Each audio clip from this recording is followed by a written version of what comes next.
When you want to be the best, you can't settle for the rest. For anything on iRacing, there's just one name you need: Maconi. With the launch of Maconi Entertainment and Maconi Competizone alongside Maconi Setup Shop, we now provide the best of the best in setups, paint schemes, coaching, broadcasting, and event organization. With cars across all 4 license classes, we have what you need to hit the track with confidence.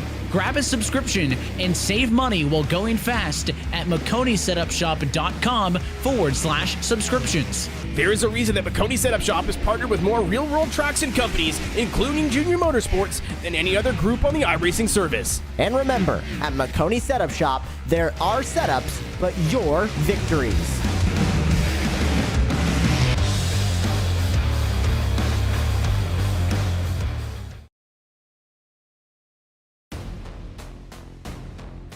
Well, hello and good evening, everybody. Welcome back to Maconi Entertainment, and welcome back to the Friday Night Lights Xfinity Series. This is race number 13 of the 2025 season, coming to you tonight from Charlotte. My name is Ron Mullins. Alongside me, working the comms and the cabs for tonight's broadcast, is Howie Burrows. Tonight, we head to NASCAR's home, Charlotte. There's a 300-lap-long race in front of us here tonight, Howie, and we still got those Dash for Cash spots open this week as well. So after a 3-week break since the last round of the championship at Texas, these drivers are going to look to knock the rust off at a track that is going to have no shortage of action.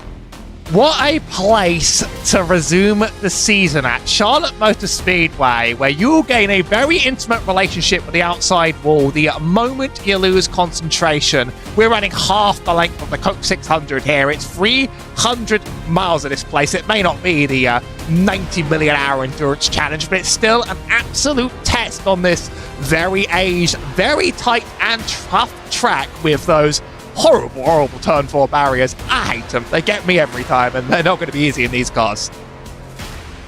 Oh, it's going to be a rough race for these drivers, but that doesn't mean it isn't going to be exciting. We had a pretty good race last time out at Texas, and here at what I like to call the original intermediate, we are in for a good race here tonight. I briefly mentioned it, talking about the Dash for Cash competitors that we have heading into this race. We'll briefly run through who those drivers are. The top one is definitely the number 71 of Hunter Truex. He enters this race having won the Dash for Cash in the previous 2 rounds at Talladega and Texas. Here at Charlotte, on the other hand, he is going to have some tough competition, mainly in the form of the number 83 of Adam Benefield. Benefield has already been quick up to this point in this season, has 2 victories in his back pocket at Martinsville and Darlington. Much different track here of Charlotte, but I think that number 83 car usually shows a lot of pace. I have a feeling he will be in contention here tonight. But that doesn't end it for the Dash for Cash drivers either, as we have the number 46 of Eddie Rose and the number 73 of Joseph McWhorter looking to try and contend for that Dash for Cash. $100 goes to the top finishing of the Dash for Cash drivers. Doesn't matter whether they finish first or 31st. If you're ahead, the rest of the Dash for Cash competitors, that is what matters at the end of the day. Howie, we've seen some fantastic battles when it comes to those Dash for Cash competitors. I'd say probably Truex in that number 71 car is a driver we have to keep our eyes on the most. But last time out of Texas, we can harken our minds back to that broadcast from that race 3 weeks ago. He was feeling a lot of pressure all throughout that race, so it may not be total smooth sailing for him. Where does the time go indeed? I'm going to take a look at the driver's standings while we're here. This was after Texas. Bryson Hexenbaugh running away with 4 wins, and he's probably going to try and take plenty more from us along the way. Adam Benefield, Daniel LeBron and Ryan Strunk and Luca Kreutzmann are locked into the playoffs on points. Joseph McWhorter's got some fantastic points above the line, also above Hunter Truex and Jim Schofield. Below, there's a big cut to drivers below. Eric Wineland and Kirk Mills have pretty good barriers. Tanner Marty, John Person are right above the line. Eddie Rose and John Kelly and Tim Phillips are right below the line. Still so much to play for in this full-length NASCAR season, but this really is such a classic track to return to in the race. Some would say this track defines NASCAR more than Daytona. You see it all the time in iRacing. Got a brand new scan coming in as well. It's about to wipe this one out of oblivion like a Thanos snap out of deep space and time. So got to appreciate what we have while we can, I think. This is some classic Charlotte. Yeah, and this track, well, this version of the track, this venue, I should say, it's the Charlotte that I have come to know in my iRacing career. I didn't get on iRacing until 2020, and ever since then, I have known this version of it. I've known the road course, I've known the Roval that I believe we will be visiting a little bit later on this season, actually, looking through at my schedule. Yes, we will be visiting that well farther along in this season. That won't be until October the 3rd.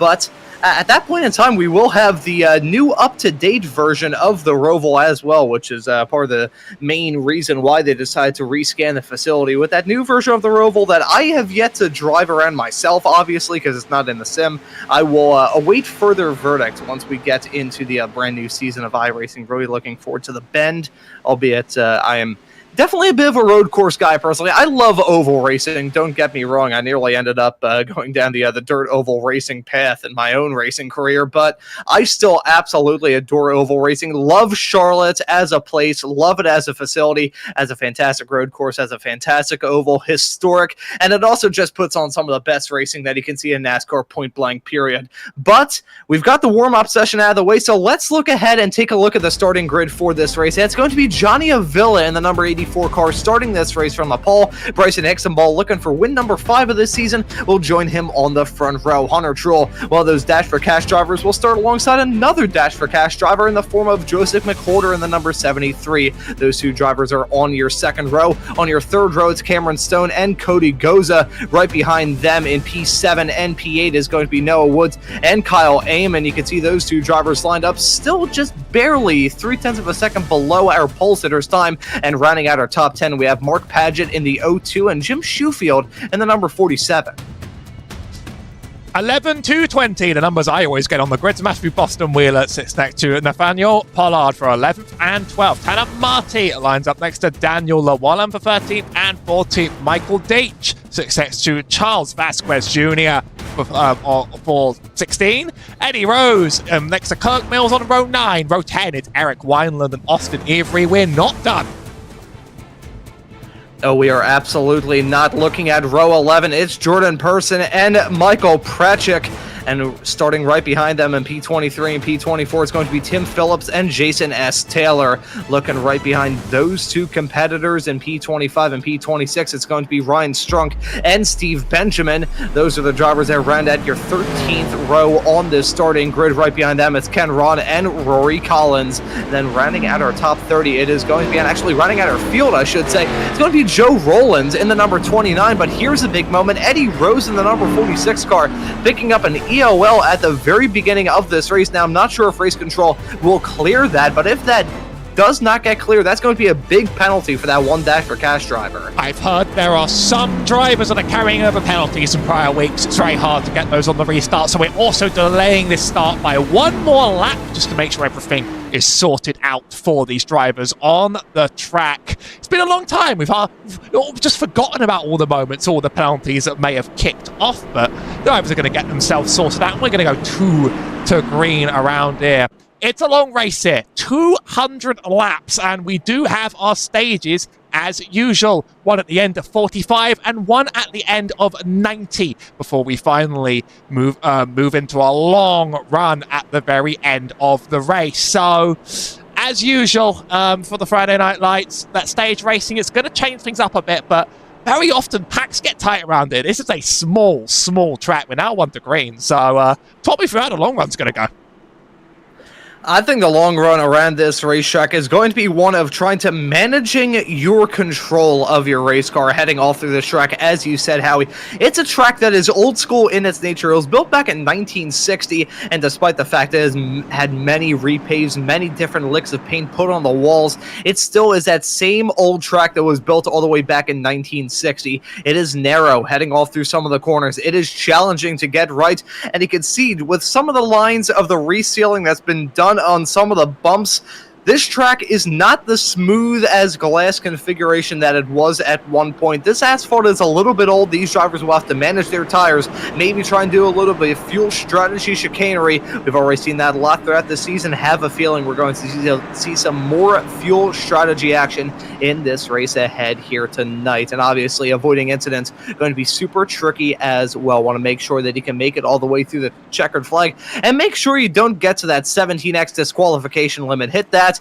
and the iRacing guides are going to yoink you back to pit lane and say, you know what, you're done for this race. So there's a lot at stakes. 200 laps for these racers, a spot in the playoffs so they can punch their way in, and for the Dash for Cash competitors, there's $100 to win it here as well. That green flag is out, and the drivers are on their way, heading through the tri-oval. It's a pretty good start for Avila in the number 84 car. He'll try and lead them on the inside with a bit of assistance, it must be said, from the number 71 of Hunter Trull. They're fanning out, heading through 1 and 2. Drivers already forming their own nice little packs. The bump drafting, it may not be a plate track, but still going to see these drivers utilize that draft to all of their ability. Let me tell you, as the production truck, I get the privilege of hearing the driver radios, even though you don't. And I heard the loudest boogity, boogity, boogity, let's go racing screamed into my ear as the green flag hit. Top 4 made quite a big gap here. Bryson Hexenbaugh about 2 to 3 tenths over Cameron Stone. Drivers they've really settled down at the front of the pack. Further back, some are going to be using that top lane. It isn't a terribly multi-groove track as Hunter Trill looks to try and make that race for the lead. That bottom line is very, very good for a lot of the run. Johnny Avila dropping back 2. And Johnny Avila not getting off to the start that he probably had in mind. Finds himself in P3 at the present moment.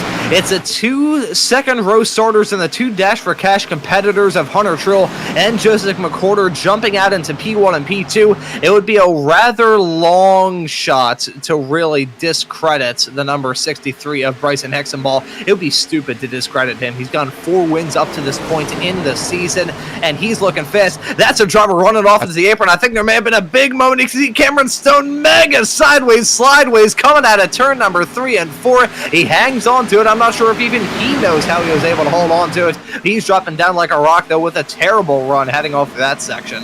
I wish I had a what a save button. That was by all means a very, very good save. One so good, I think we're going to get another look at it while we stand from the blimp. Hopefully I caught this one just in time. Here he is hitting the back stretch. Very, very tricky to bump around this place in these cars, and it's that bump from the 17 that sent him right down and right back onto the track. 3 wide just behind. Yeah, and you can see, I thought they were nearly going to go 4 wide coming at turn number 4. I was going to say, you know what? Based off some of the heroics we've seen up to this point in the season, these drivers clearly do not fear death, and I think 4 wide action coming out of turn number 4 here at Charlotte would have just about proved this. Some drivers bouncing each other off the wall, though, heading down that back straightaway off into 3 and 4. You can see the pace disparity with these drivers all running sorts of different lines. The 47 hugging that apron, hugging that blue and white line on the inside, and you can see those drivers on the outside trying to haul the mail, maybe get a little bit closer up to the wall as this track slowly but surely starts to rubber in, and these drivers get more and more confident in their chances running around here. Already pushing lap 6, Joseph McWhorter and Hunter Trull are battling tooth and nail for the race lead. I think something may have just happened, though, to McWhorter. Where has he gone? Because he was up there at the front. I think he may have just had some sort of connection issue and dropped out of the session entirely. A heartbreaker if that is the case. Yeah, a connection issues just dropped McWhorter down like a rock, and his car isn't even on the track for us to see, so he's going to be lapped down as long as he doesn't hit that track very, very soon. This could just be the beginning of the end for him. That sure is a way to drop out of a race, and it's not a very good one. A little bit of 3 wide action down this back stretch. But is he back in his place? McWhorter? Yeah, but yes. I believe it. iRacing, we love you.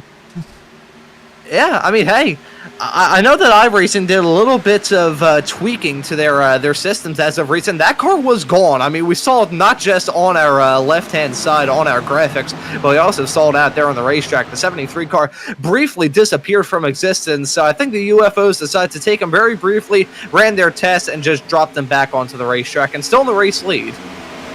Those aliens, they seem to really like what happens in these cars at Concord. I guess iRacing allows you to sort of run around for a little bit and then put you back as long as there was an incident. And as he was easily leading that race, he continues leading that race on the pace he had. Here's Cody Goza and Nathaniel Pollard there, the first going side by side. That bottom lane is very, very good around here. If you held up to the top, you're really, really burning up your tyres. This is not a multi-groove paradise. You barely have space to send it free. We're going to see some madmen do it anyway, I think, throughout the race. Still Pollard, he's riding the wall. He's the only driver doing it, so he's got a very different long run plan as we approach 10 laps into this 200-lapper.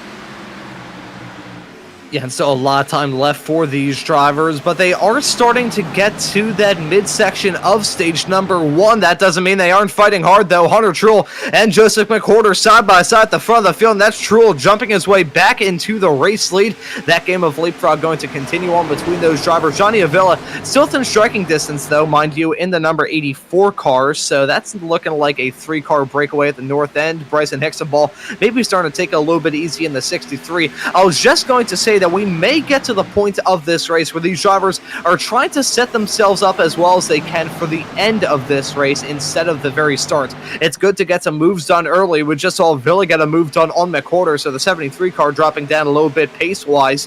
But at the same time, it's good to be leading on lap 10, on lap 11. It'd be very nice, though, to lead that final lap. And I think these drivers are starting to think about the long game, potentially. I mean, this is the long-run race. Thankfully, we're not doing a Coke 600. Hold that thought, because Ryan Strunk seems to have had a bit of an oopsie-daisy and thrown the yellow. He seemed to just be sort of stuck on the pit road, so I think he might have just had a tangle with this 53 or possibly the 33. He's below the line, and he just carries too much speed into the 53.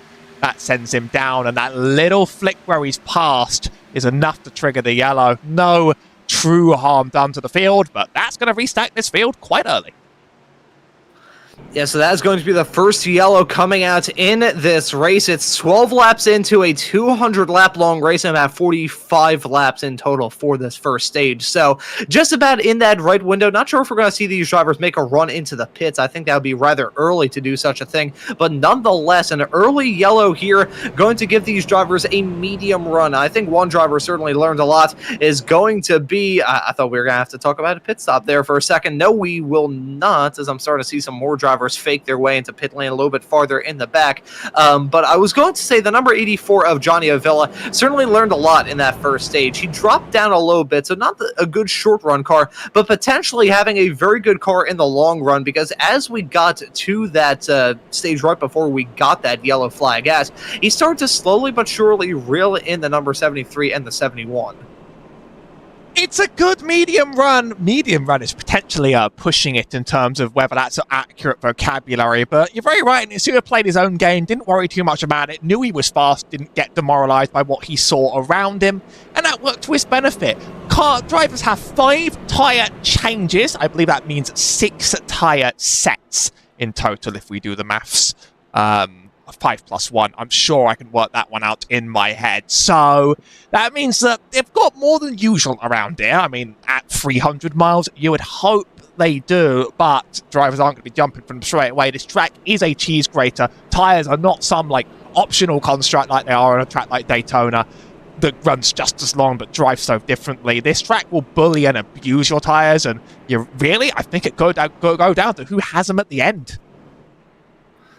Yeah, whoever has that tire advantage right towards the end of this race, and especially if we get a green-white checkered like we saw last time out at Texas, we are going to see these competitors really prove how important it is to have good rubber under you at the very end of it all. So these drivers are going to have to think about a lot about when they come in, put the tires on that race car, because that can make or break your race. There is no question or shadow of a doubt about it. I believe we're getting them re-racked to get this race restarted here in a couple of moments' time, Howie. Now, we've seen this up to this point in the season, the yellows breedy yellows phenomenon. Do you think we're going to see that here after this first yellow? Well, we mostly got away with a good run there. Really, it was one little mistake. One guy dips below the apron, just sort of gets collected as the consequence of it, and that was that. That was more like one guy gets pushed and there's a consequence of it. And it kicked off a little bit into the run once drivers had sort of suited themselves. So I think people have to be calm now, yeah? Intensity will heat up over time, but there's no point throwing it away this early, doing something crazy and stupid. And these drivers are better than that. We know they're better than that every single week. We know there's some incredible talent on the track. It's what makes these races so exciting. So, you know, we're not quite in like it's going to become a disaster yet. I'd like to believe. Yeah, I have a feeling it is going to be a clean start, but again, we saw some drivers maybe break out the elbows a little bit. Some drivers may be a bit upset with how things shook out in the first few laps of this race under green flag conditions. So who knows, may end up seeing some drivers see the red mist a little bit heading down into turn number 1 at the very start of this restart. It's going to be lap 15 that we're on once we get this green flag back out. Already a third of the way through this first stage here tonight, and with that pace car making the turn to come back down pit lane, the field now is back in the hands of our front runners of Truel and Avila, waiting to see who guns it. It's Truel, they're out of the way. The green flag is back out, and the drivers back on their way in this race. And let's see how Avila is going to manage it at the very restart. Some drivers nearly scraping the wall down into turn number 1 through the tri-oval. That's not an ideal strategy at all. You don't need to be a rocket surgeon to figure that one out. But Truel leading them, heading down the backstretch, but Avila still within striking distance, looking down the inside, down into turn number 3. Will it work for him? But look at the 73 of McWhorter. He's there within striking distance as well. Bryson Hixenball may look to try and get a move done himself, but they're side by side at the front. Truel, Avila, tooth and nail. They cross the line. Truel leads that lap, but Avila still has that run on the inside. Going to be seeing the difference between the two groups really play out over this race. I think on a race this long, that top line is going to become better with time, but for now, if you start on the inside and you hang on the inside, you're not challenged on the inside, you've got to sort of force the other car to blink a little bit. This time Avila decides to duck back up to the top, saw a little bit of wobbling around in the back 16, still ripping the fence. Avila's going to go for it again. The transition in and out of this quad oval is horrifying. It's one of the hardest things to deal with in all of iRacing, really. That's a good clear as he makes it to the bottom and through the inside. And in fact, Truel might be forced wide now for McWhorter. Seems like Truel's okay with letting cars underneath him at this point. Maybe he's just trying to hit that middle and hit his marks and play the long game. There's not really a car space in there. Now the momentum's pretty even between the two. Now, I think we may have seen Eddie Rose scrape the wall a little bit farther in the back a shot as he headed his way onto the back straightaway. Saw a car teeter-tottering on the wall. Not entirely sure who that was, but I certainly saw that car with a couple of bad wall bounces.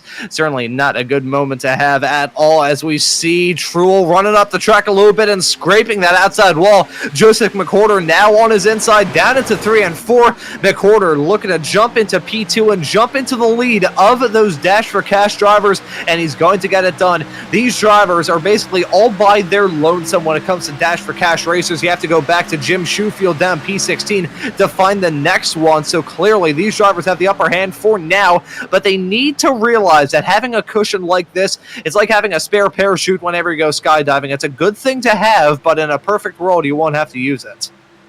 I'm gonna have to say that while in typical conditions, these drivers at the top wouldn't exactly, like, you know, burn their stuff up to lead the race. They wouldn't burn their stuff up for second. They wouldn't do an outrageous move. When there's the sort of money that Dash for Cash is offering on the line, really, at that point, you probably do want to be ahead of Truel, and Truel wants to be ahead of McWhorter all the while, all the time, because arguably, you know, in a league like this where it's a very, very long league, you need one win to get into those playoffs. You just need consistent, good finishes. Otherwise, without too many other big wins, I'd play for the money over the points. Big gap opened up behind. Now Bryson Hixenball's ready to try and take that bottom lane away from Truel. He's dropping back like a stone. I think he may be back though. Yeah, we're going to see these drivers be movers and shakers from the drop of the green flag all the way through to the fall of the checkered. Really, even though we're not in the longest of runs, I mean, we got this race restarted on lap 15, so we're only 6 laps into this part of the race. Starting to see some drivers already succumb to those blues. As you can see, a big one. That's Rose in the 46 off into the inside wall. The yellow's going to come out. That's a big hit for one of our Dash for Cash racers. Started at the end of the longest line, and with smoke coming out of the back of that car, I would say it's probably game over for the 46. There was a lot going on here, and it started with the 16 on the top. No, it didn't. It was the 29 that was bumped into that 88. A car back. Boom. 88 moves up a lane into that car and just sort of sends him back. Then 46 minding his own business. Then the 16 has a wobble himself. No contact there. He gets a bad exit. 88 into the back. It's sort of like a bowling a blueser. And the 46 just about gets away with it there. But that's quite a few cars caught up all at once. Eddie Rose does indeed have that meatball flag. Now I think that his race well and truly over. Try and get one more angle of this one under the yellow, because a lot happened at once and it wasn't all related. Look at that 29 into the wall. He just about keeps it together. Probably not too happy with that. Then the 16s is self-spinning off the corner, and that causes a Constantina effect. 16's out of control. 88 tries to dodge, and that's all she wrote for the 46. Really unlucky to be in that situation. He had very, very little to do with that. You can see, I believe it was the 06 a little bit farther up the road of Matthew Boston Wheeler nearly getting whacked by the back of a car as he headed his way back onto the racetrack. That could have ended in tears. Thankfully, though, it ended rather smoothly, at least for him. The rest of the field, though, they are under yellow for the second time in this race. And we already have some pit stops coming off. Kirk Mills, one of our colleagues here at Maconi Entertainment, who you can catch on the Saturday night full-length Cup Challenge broadcast. He's down in pit lane, 5.5 seconds in the pit stall. Nathaniel Pollard, he's currently in the pits along with Daniel Llewellyn and Austin Evie. So already seeing these drivers make their run into pit lane. Howie, what do you make of these early calls to pit from these racers trying to split the stage? That's early. I mean, these cars will run up to around, I mean, like, I don't have the precise numbers, but it's a 1.5 mile speedway. So deep down, I'm going to say that you just, if you say a stock car could make it about 40 to 45 laps in a 1.5 mile, you're probably quite close to right. It's sort of like tossing dice. A few repairs to be done here because these drivers are sticking here for way longer than I expected. The 18 of Rollins now leaves. Splitting that stage, I guess it helps you by the end. If you're looking to try and sneak in a big stage win near the end, it could work out for you because this track shreds tyres. I'd just be careful about the amount of tyres you have. It's quite a limited count, and it runs out quicker than you realise, I think. And just to touch on the point that I raised earlier on, it was the 03 of Austin Evie. Here he is finally exiting the pits after spending over 1.5 minutes down pit lane and over 1 minute stopped in his pit box. It was the 03 who had a pretty wild moment trying to rejoin the racetrack from the apron down. It was about midway through turn number 3 when he joined the track and nearly got hit up the backside. But he had some damage on that race car, is now rejoining the race. We are 24 laps into this 200 lap long race. Still a decent amount of time left to go in this first stage, as we're going to take a look at another replay to see some of the drama that's been gone at this point. But no, I think we'll switch our attention back to this race because we're coming to a restart here, Howie. Now, I asked you this last time. I'm going to ask you this again because I like the sound of my own voice, probably while I got into broadcasting. Do you think we're going to have a green, yellow, green yellow cycle? Forgive me for pressing too many buttons. I thought maybe we'd have the time to catch that, but I'm not missing a restart under these conditions.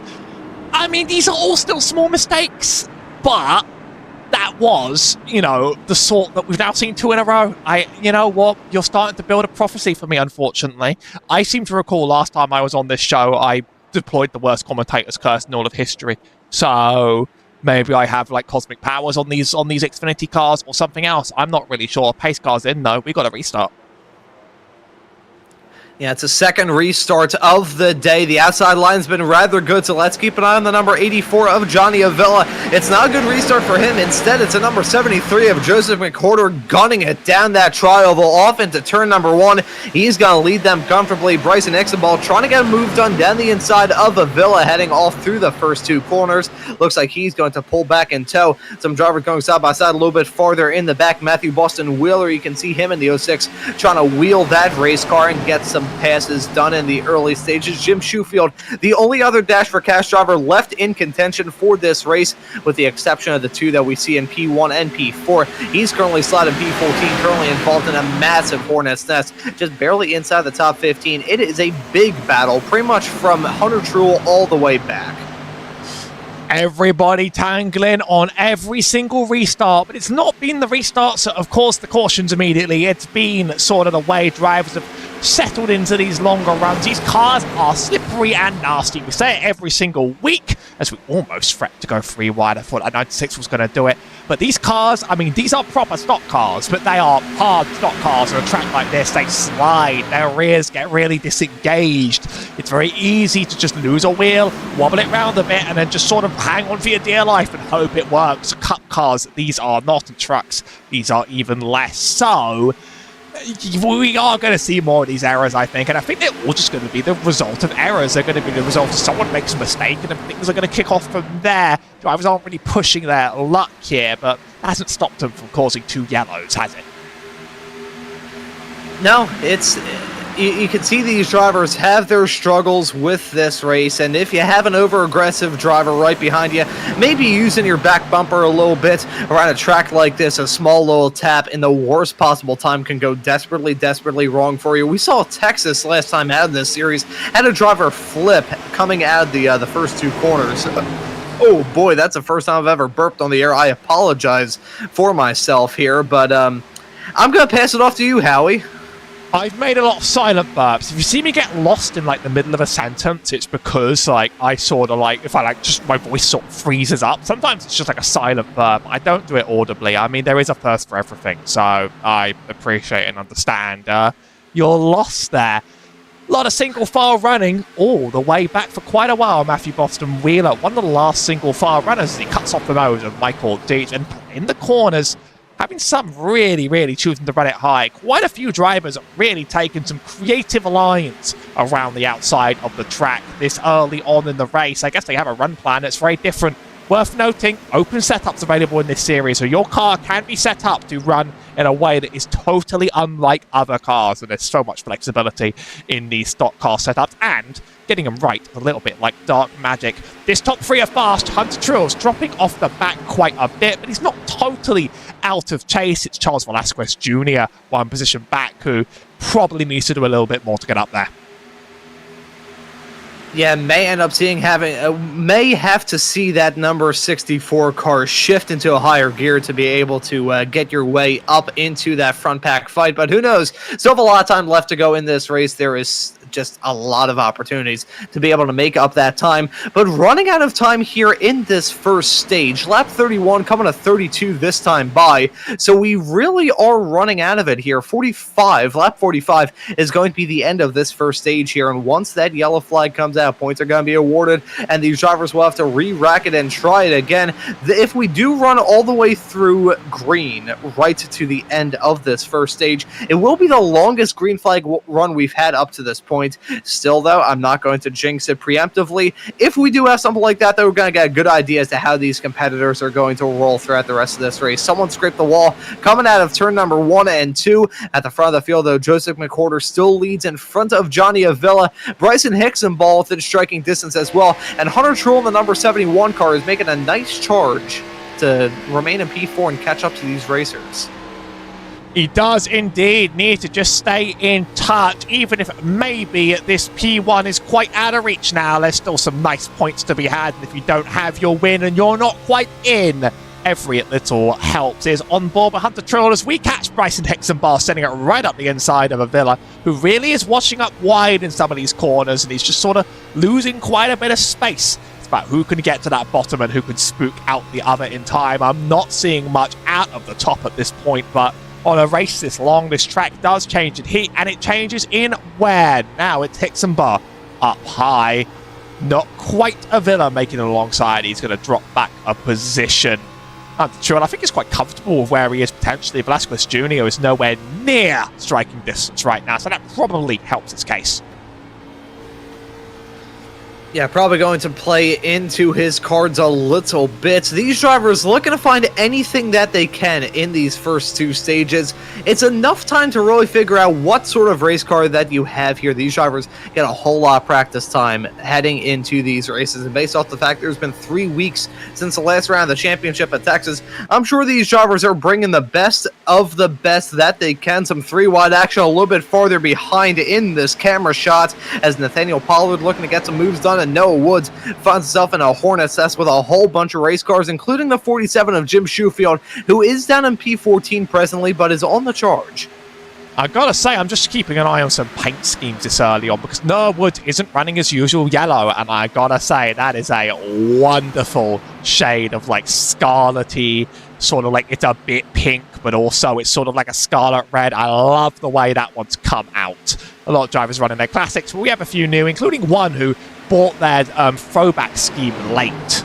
So what can you do in that situation? Nathaniel Pollard, he was one of the drivers that made a pit stop in the last cycle, and look where it's gotten him. It's got tires literally like less than half the running of Hunter Truex ahead, and he's been climbing up positions without us really noticing. Everyone on 37 lap old tires, except for Pollard here on 14 lappers, and he's looking to claim some real stage points. He is the only one that so far made this pit stop strategy work, but there's no denying that he's flying as long as he has the tire sets for the end of the race. As he races down Hunter Truex, and I bet he's going to be faster on exit here.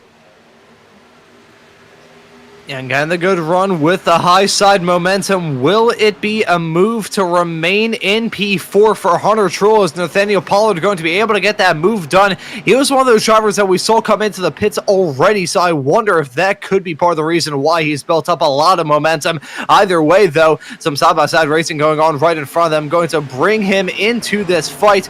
Now it's the 16 of Pollard getting involved in this pack with McWhorter, Hixenbaugh, and Johnny Avila. It was Hixenbaugh and Avila side by side battling off into turn number 3 and 4, and in all of that, it's allowed that 16 car to close up in the blink of an eye. Starting to see these drivers get a bit more frenetic at the front of the field. McWhorter and Hixenbaugh now side by side as Avila and Pollard battle right behind. That overlay not completely clear, but that number in the top right of the cards there is the tire life, so you can see just the difference in how many laps that's being run, and that is where Pollard's pace is coming from. There's up to 10 points on the line for winning the stage. He's going to do it again now. Nathaniel Pollard, he's fast. Ryan Strunk making a very early stop, and I have the feeling that this is as a result of... I have a feeling he is trying to change the stage early. I'm not sure if anything happened to him. I'll try and keep an eye on if something happened to him.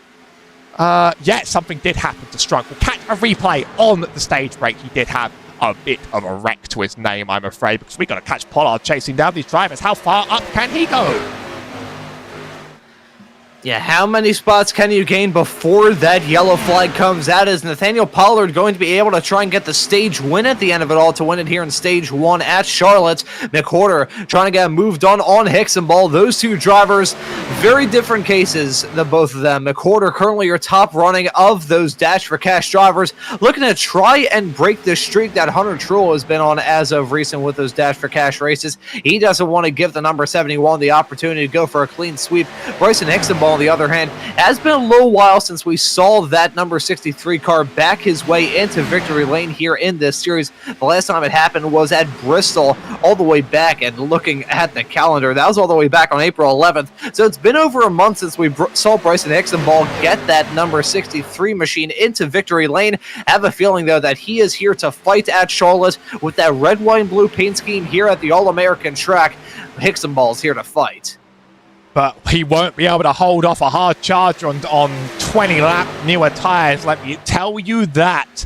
Pollard has about 3 laps to go, because at the end of lap 45, we call the stage, and there's up to 10 points on the line for winning it. Up high, Bryson Hixenbaugh probably knows he's up against something that's a little bit unattainable. Almost sent free wide by Avila on the bottom. The pace isn't coming out now to attach this 63, and in fact, I think he's just given up room for the 84 of Avila to just jump down to the bottom of the track again. Hixenbaugh's running this differently than McWhorter, and even Avila's back in this game again. McWhorter disconnected again. I'm sure we'll be seeing him back in P1 in good time, if our past time has anything to show for it. But this is a real chase. He actually just sort of lost pace. He's like he's sort of hit a wall here, Pollard. Yeah, ever since he caught up to those drivers, he has just plateaued when it comes to pace. Not really able to make up some moves. You kind of see that. I mean, I've certainly experienced it as a driver running in my own races here on iRacing. You feel good, you get into a groove, then you get to a certain spot, and that just feels like your pace flatlines. I think that's what we're seeing at the moment for Pollard. Let's see if he can make that another step forward to be able to jump up and maybe contend for this stage win. Don't think it's going to be enough, though. We are on lap 45, so expecting that yellow at the end of this lap. Hixenbaugh is leading Avila. Will we see the 84 car maybe try and go for a dive down into turn number 3 and 4? He looks for the outside line. Pollard maybe got to try and make a 3 wide in the middle. Not going to be enough for Avila and not going to be enough for Pollard. It's going to be Bryson Hixenbaugh, the number 73 car, your 4-time race winner from up to this point in the season, grabbing the stage 1 win at the end of it all. Johnny Avila is going to be slotted in P2. Nathaniel Pollard will round out your top 300 troll, the top running of your competitors at the end of it all. So actually, we do have to think about it. There it is. There's our yellow. Yeah, there's a yellow. And where's McWhorter? He hasn't popped up yet. Well, he might return to us sometime soon. There's a lot to cover under this caution before the pit stops are done, because we've had a few wrecks along the way, and I'm going to have to catch what Ryan Strunk got up to that caught him into the pits. I've not really had a chance to see. That isn't the wreck. That's him exiting the pits, and the overlay software seems to think that's a wreck. But I know this happened somewhere. Here's Ryan Strunk, lap 37 of the race. Oh, he's in the back of Noah. He's in the back of Noah, sends in down the track. Ooh. He's able to save it, but that's a car crunch to the top wall. And look at Shoefield splitting the difference as those drivers around him came to blows. That could have ended in tears for another one of our Dash for Cash competitors. Already happened earlier on in the race for Eddie Rose. May have nearly happened again there for Jim Shoefield. But nonetheless, that is a big moment heading off through 3 and 4. But the yellow flag is out. We are finished with the first stage and already seeing these drivers come down pit lane. Here we go. The field being led by Bryson Hixenbaugh. Let's see if he can exit the pits with a lead. Can confirm McWhorter's return, but he's not as lucky as he was the first time. Now 3 laps down according to iRacing scoring. He may as well be out of this. Every driver in the pit lane, it's often an absolute melee in here, so let's try and catch the pit exit and see quite what happens. There's going to be a battle off pit road to start leading this stage again. Furthest pit box up ahead by Johnny Avila, but Hixenbaugh has the one just behind. I think Avila was faster on the jacks, but Hixenbaugh is faster over the line. And Hixenbaugh going to get out with the lead. Avila going to be slotted in P2. We're going to get a good view of the rest of the field here in a few moments. Time Hunter Trull jumping his way up into third. Nathaniel Pollard drops down to fourth. Charles Velasquez Jr. still solidly in this race. That number 64 car is a driver that I think we have to keep tabs on. And one more driver that I'll have my attention on is going to be Jim Shoefield. Now that McWhorter is out of that battle, it's 2 out of the 4 Dash for Cash drivers getting struck by a falling anvil already. Nearly happened to Shoefield there. Otherwise, it would have been a shoe-in for Trull to be able to win his 3rd Dash for Cash race in a row. But I think there's going to end up being a fight there. Shoefield has some pace in that number 47 car. Just needs to make his way up to the front. There's the Ron Malms pun of the day. It took a whole stage to come out, and I'm proud of you for your restraint, but also I knew it was due, and it was a good one. And if that was an accident... It was inevitable. If that was an accident, and you don't even understand your genius sometimes, let me tell you that. Shoefield the I shoe-in? will say it was definitely intentional. I thought of it. Sometimes my brain thinks, okay, here's a good story for all of you as we're coming to the restart here in a couple of moments' time.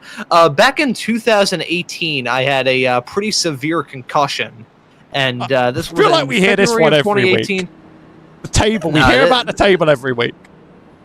No, it is not me crashing into a table. This was a kid pulling the chair out from under me in middle school, not knowing who it was, and me crashing my head into the ground. This was an English class, I think, or math class, or math history. I can't remember. I had a concussion after it all. So a couple of days later, we were driving around, and this was right when the Eagles won their first Super Bowl back in 2018. And I remember making a Tom Brady Inflategate joke. I was saying, if the Eagles beat the Patriots, they're going to feel really deflated. I did not realize that I made a joke. My brain put it together without me realizing it. So I can do that from time to time, which shows that my brain is truly just three ants, all meeting and trying to decide who can eat the piece of grass that is in my brain. So with that wisdom out of the way, let's get to this restart here in a couple of moments' time. Bryson Hexenball and Johnny Avila will make up your front row. Hunter Truex in the number 71 car. He's been quick in the dash for cash, but he wants to get a win as well, as a green flag is out for stage 2, and the drivers are on their way. Hexenball getting off to a flyer on that inside. Haven't seen one line or the other be dominant on these restarts. Hexenball, though, having a dominant one as Truex gonna try and get a move done on Avila. They're side by side, hang on to the backstretch. These battles they've picked up every time, and they're about to kick off again. These three are going to be running near the front for quite some of this race, and I've got to say, someone that we weren't expecting is Charles Velasquez Jr. Nothing unusual on the pit stop other than just a really good entry and exit. He's running up near the front as well, and Nathaniel Pollard, whose tire-splitting strategies really worked out for him so far. If he has enough sets to make the end of the race, that's going to be a work of genius. It would have done a lot for him. He's now running alongside Avila on the backstretch. He definitely has some good pace throughout this race in the long run. Battles, of course, all around the field. A big clump of drivers here, starting up from Jordan Person in the 14. One further is Matthew Boston Wheeler, sort of the first car in this clump. We've got a few more two-wide packs all around, but drivers running close all the time around this track because there's hardly any space to breathe. Yeah, basically no room to run or hide for these racers. You need to pounce, and you need to pounce now, and that's why Hunter Truex is trying to get this move done down the inside into 3 and 4. He gets it done. That's Truex now in the race lead. Hexenball slotted in P2. Velasquez Jr. now slotted in 3rd. That's a driver that I think we need to keep tabs on in this race. He's been quick up to this point as the driver of the number 64 car. He's been quick in this season. He has been quick in this race, and he is certainly going to be a driver that we have to keep tabs on between now and the end of this race. One earlier on in the season at Phoenix, has not returned to victory lane yet. Here at Charlotte, though, that'd be a fantastic venue to grab win number 2 on the year. You don't need more than one for the playoffs, but you'd like more than one. Every win counts, and they do help you with playoff points, of course, running the NASCAR format, so every little help gets you further ahead when it really counts in the knockout round down the line. The stage is going to be a bit shorter than the first because of the way the caution cut it short. We're going to be ending at the lap 91 before we have a super long run all the way to the end of the race that will require those green flag pit stops, because that field mostly kept their cars to themselves throughout the second half of that run, and I think these are some well-mannered drivers. A little bit of scrape on the wall from Boston Wheeler in the 06 there. He gets away with it this time, but each time is another scary time. We're almost ready to send it free. It always looks from a certain angle like it might be free, and then you look at reality and you're like, they weren't even close. Yeah, we've already seen that a lot. I think I've already been caught out by that in this broadcast, but nonetheless, it's still close racing no matter how you slice it, and these 4 drivers at the front, they're looking pretty good at the moment. Truex leading this pack. Bryson Hexenball slotted in 4th. Nathaniel Pollard, he is now involved in this battle. Doesn't have to worry about overtaking a lot of cars. I wonder if that flatlining of pace that we saw from Pollard right towards the end of that first stage is down to the fact that he had to overtake so many cars to get his way back up there. So who knows? We may end up seeing Nathan Pollard get some moves done. He's trying to get one done on Charles Velasquez Jr. heading on the high side through turns number 3 and 4. Still side by side as they head their way off through the start-finish straightaway. That will be the move from Pollard to jump his way up into P3, and all that's allowed Truex and Hixenball to break away a little bit. Velasquez Jr. fighting back on the inside as Johnny Avila in the number 84 car, your 5th place runner, getting a fantastic view of this.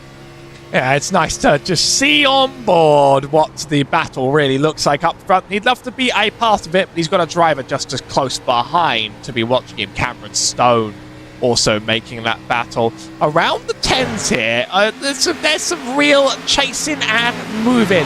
This field certainly hasn't strung out, although the string begins with Mark Paget here. He's the one that's not quite able to keep the pace of the cars up ahead. Matthew Boston Wheeler, Jim Schofield and Eric Wineland have been tangling and going too wide for plenty a lap.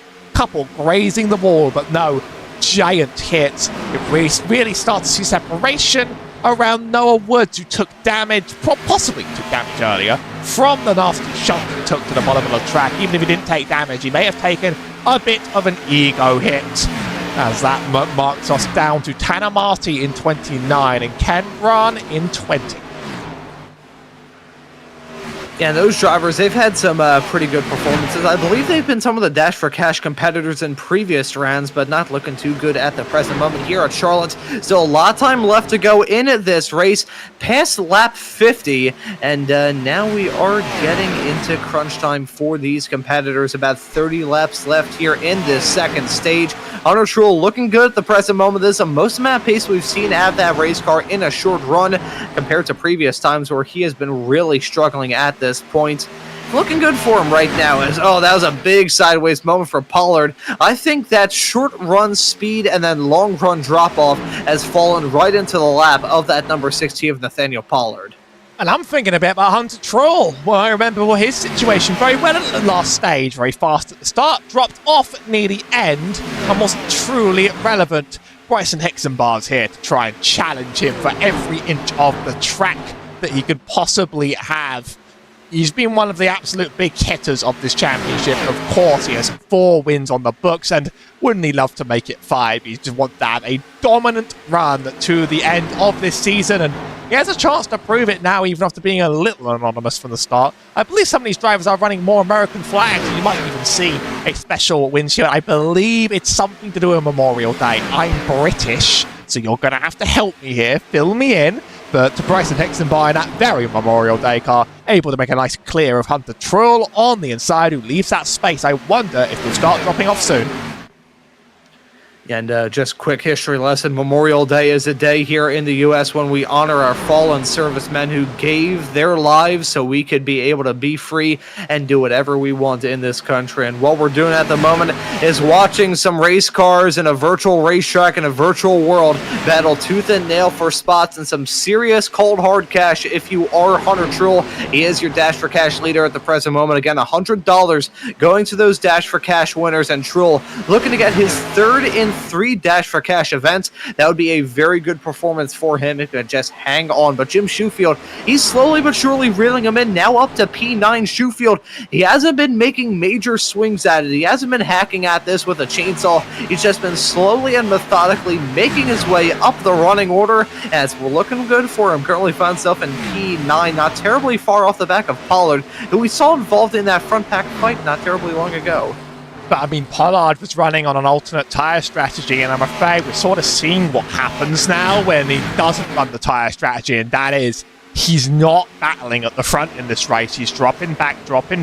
He was quite unlucky midway through that stage. He had that slide and was sort of tangled up in that incident, so I can understand him taking that strat. If he does it again, I would call it questionable. I would call it just like trying to sort of cheese stage points out when, yeah, you could do it, but how's that going to help you in the long run when everybody's going to be making their runs? I hope he has something in him if he wants to win this race in the long run. There he goes. He does keep sliding it. It's a very, very good save for Pollard, but that's all that tyre life got. I think he will be going for it again now. Yeah, at this point, that 16 car is skating around the track like a declawed cat attempting to climb up an igloo, so really nothing to lose if he decides to come into the pits. You can see that could have ended in pure unbridled disaster, and that extra snap as he went onto the apron could have been so much worse. It's still a bad situation, though, for Nathaniel Pollard, so he is going to be trying to find any sort of way to come into the pits, probably hoping for a yellow at this exact point to maybe bring that car down pit lane. But in all of this, as much as it will be short-term struggles, he will have the advantage of having some more tires right towards the end of this race, which, as we talked about a little bit earlier on this broadcast, Howie, can make a huge difference at the end of it all. He does need to be gifted the caution, though, in order for that to work out for him. Otherwise, you're just going laps down and not getting them back. And so far, this pack has run excellently. I mean, they ran quite well despite the 2 cautions. They were both small, sort of isolated accidents. Has he just done it again? Did he just do it again? Oh, Pollard. I think so. Pollard, no. Here he comes. Don't say it's true. I think he's cooked those tyres into oblivion. There's the slide, there's the counter steer, and it's something about the way that car is set up is disagreeing with him a lot. And now that car has to be not very drivable anymore. Yeah, that car has got to be handling really, really poorly. I mean, looking at the track conditions that we've got at the present moment, despite the fact the sun is slowly but surely starting to dip down below the horizon, track temperatures still at about 102 degrees Fahrenheit, and the ambient temperatures still in the mid-80s, so not looking too much lower than it was at one point in time. So these drivers still struggling with temperatures, still struggling with tire life. You have a hot racetrack, you've got a greasy racetrack, and you've got a track that's basically a cheese grater on these tires that like to slide around. That's not good for tire life. These Goodyears are going to be yelling in anger.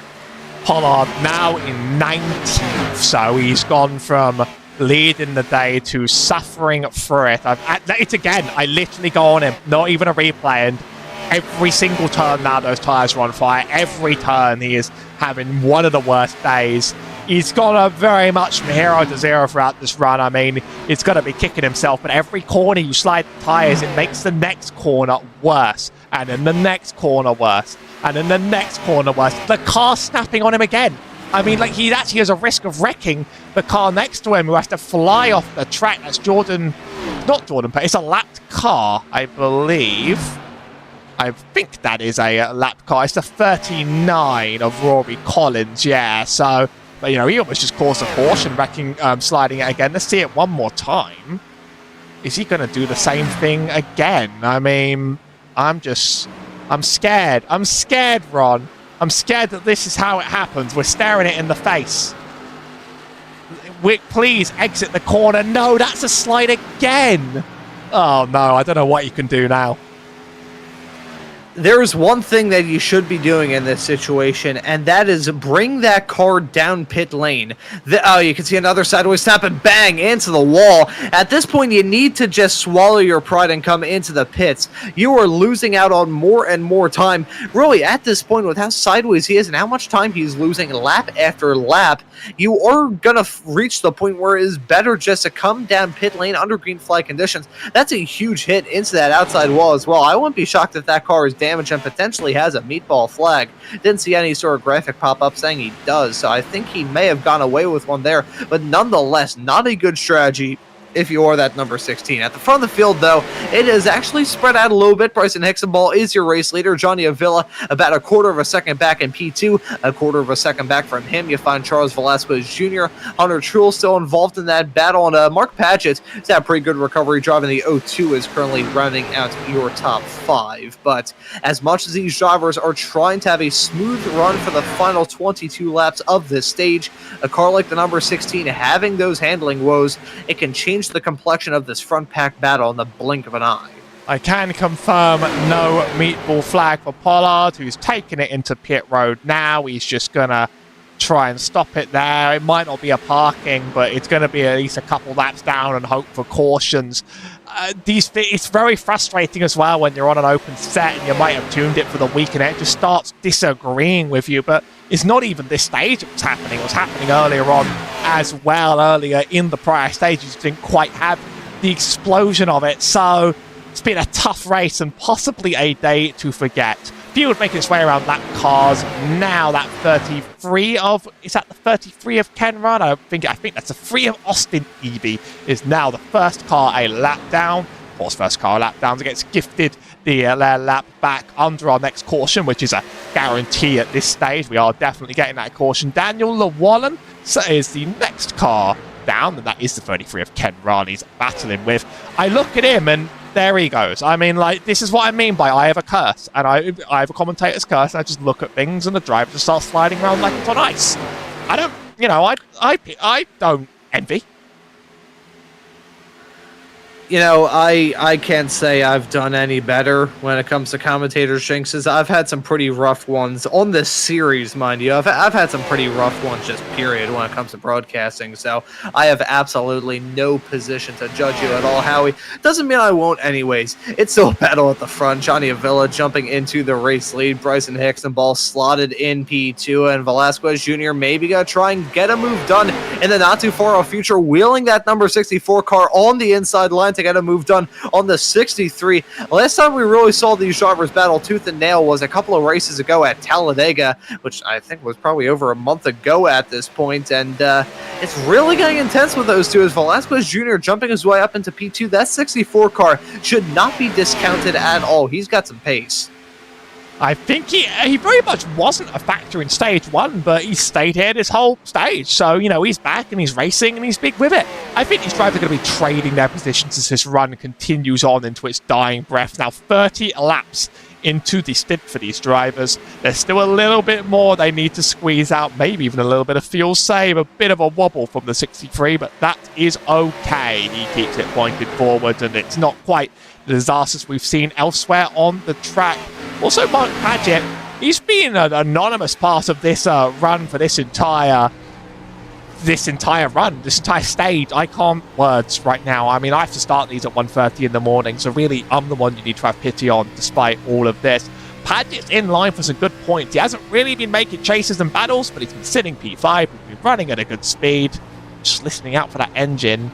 Now, drivers aren't trying to fuel save specifically here, so they are running their race on their engines like normal, but you do have to slow down a lot in the corners now on 30 lap old tyres. 10 to go. Yeah, I think here in stage number one, we're probably stage number two, I should say, probably not going to see these drivers make those fuel numbers and decide, you know what, I'm going to save some gas. I'm just going to run it all the way through flat out to the checkered flag, use some of those yellows as a bit of an assistance for me, and go from there.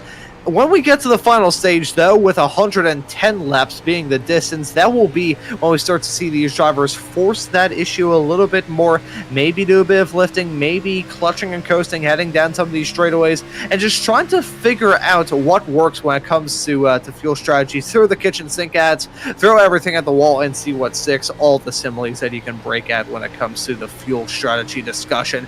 As we follow Mark Paget in the O2 car, seeing a fantastic view of the side-by-side fighting involving Hunter Truex and Bryson Hixenball, heading down into turn number 3 and 4. Truex on that outside line, Hixenball on the inside. Bryson Hixenball, despite the fact he has dropped back a little bit, we still cannot discredit the four-time winner up to this point in the season. He's quick as always. I have a feeling we're going to have to talk about him at the end.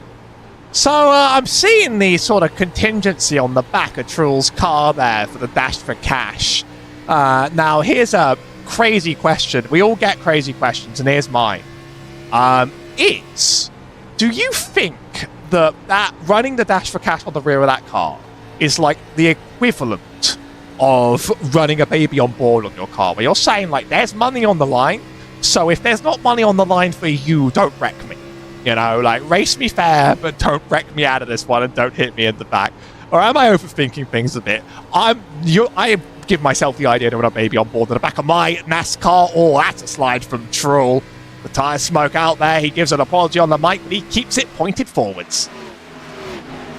You know, maybe I'm just a little bit off, which based off some of the stuff I've said on broadcasts over the years may certainly ring true as a bit of a sideways slide from the number 71 heading off through 3 and 4. Looks like Hixenball is going to try and get a move done down the inside into turn number 1 and 2. Here comes the 83. They both lift off the gas down into the turn. The 83 hugging that inside line, a couple of feet between himself and that apron line. Hixenball, that is going to be a good move if he can get it done. Hunter Troll on the outside, though, was a little bit sideways coming out of this.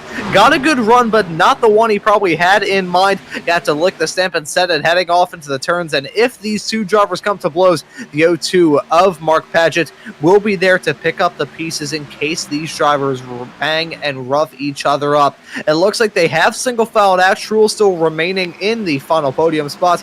Getting back to the point that he raised there, Howie, I wouldn't say it's like a baby on board sticker. I would more so say it's one of those how am I driving, call 999-827-56311 sort of stickers. Don't call that number, by the way. I'm not sure what that number is from. You're giving me amazing ideas of things to put on the back of my NASCAR vehicles, actually. I mean, like, one baby on board, one how's my driving. What are the other ones you see on the road quite a lot? I mean, those are the big two. Oh man, I need to go back into my camera roll and find some of the bumper stickers I've seen on some of the cars in the city of Philadelphia over the years. It's a side-by-side fight involving Hixenball and Paget that briefly flared up, and now Hixenball having a good run on Truel, maybe trying to make something work down the inside off into turn at number 1. That's a move that you don't really see work out too well this late into a run, and you can see that as the 63 car was getting chased up the track by its own tires. That's going to allow the 0-2 to get a good run heading down into turn number 1. Will it work for the 0-2? Will it still be another spot for the number 63? And also, as these drivers are starting to battle tooth and nail, look at Eric Wineland in the number 87 car. He may get involved in this pack too. He's starting to play the battle, I think. He's sort of come up from nowhere. The gap was quite big behind, and now that drafty car is well and truly in it. It's become a battle for 6, Jim Schofield, in 7th, miles back down the road. And by miles, I mean 2 seconds feels like miles. It feels like miles in a stock car race, I put it like that. Avila and Velasquez Jr. have well and truly made this run at their own at this stage. Is Avila up front, almost a second to Velasquez Jr. Didn't quite get it done that time, but trust me, he'll get that one done eventually. And that's going to be a very, very nice stage claim if nothing unusual happens. And it's looking like we might get a fully green stage. We're getting pretty close now to the caution line. As these three, they're really, really tangling for that P4 place. 63 Hixenball, he's very, very up wide, and the 87 almost able to throw it free if he felt like it. Not quite going to do it. He's going to hang in behind, sort of sit down the middle behind the draft of these two cars. Only a couple laps to make it happen. Hixenball sent up high again. Ooh, as it's looking oh so close coming out of the turn. The 87 looking to get a 2-for-1 deal heading down into turn number 1. He's alongside the 0-2. Will this work out for Wineland, or is it still going to be P4 for Paget? Bryson Hixenball playing the patient game. He doesn't want any parts of that madness, as we're only 5 laps away from the end of this stage. Actually, no, we're coming to the end of the stage this time. My apologies. We've got a fight involving the 71 and the 64. That's Truel on the inside, nearly drifting up to the side of Charles Velasquez Jr. Johnny Avila going to take the stage checker to win it here with 90 laps on the board. Truel going to finish in P2. Velasquez Jr. rounds out your top 3. Wineland, Paget, Hixenball, Shoefield, Cody Goza, Kyle Amon, and Cameron Stone round out your top 10 at the end of that second stage. That's how they all shook out. Avila pulling out a 1.6 second gap at the end of it all. The battling between Truel and Velasquez Jr. certainly helping that out, but that 84 car is here to fight. That was a stellar run, and he got away with it on the whole length of it without any yellow to intervene. That's going to suit them very, very well for this final run of the race, which, if it stays green, is going to require fuel on pit stops. We're going to run to a very, very quick commercial. We'll be right back on the other side to see these pit stops play out.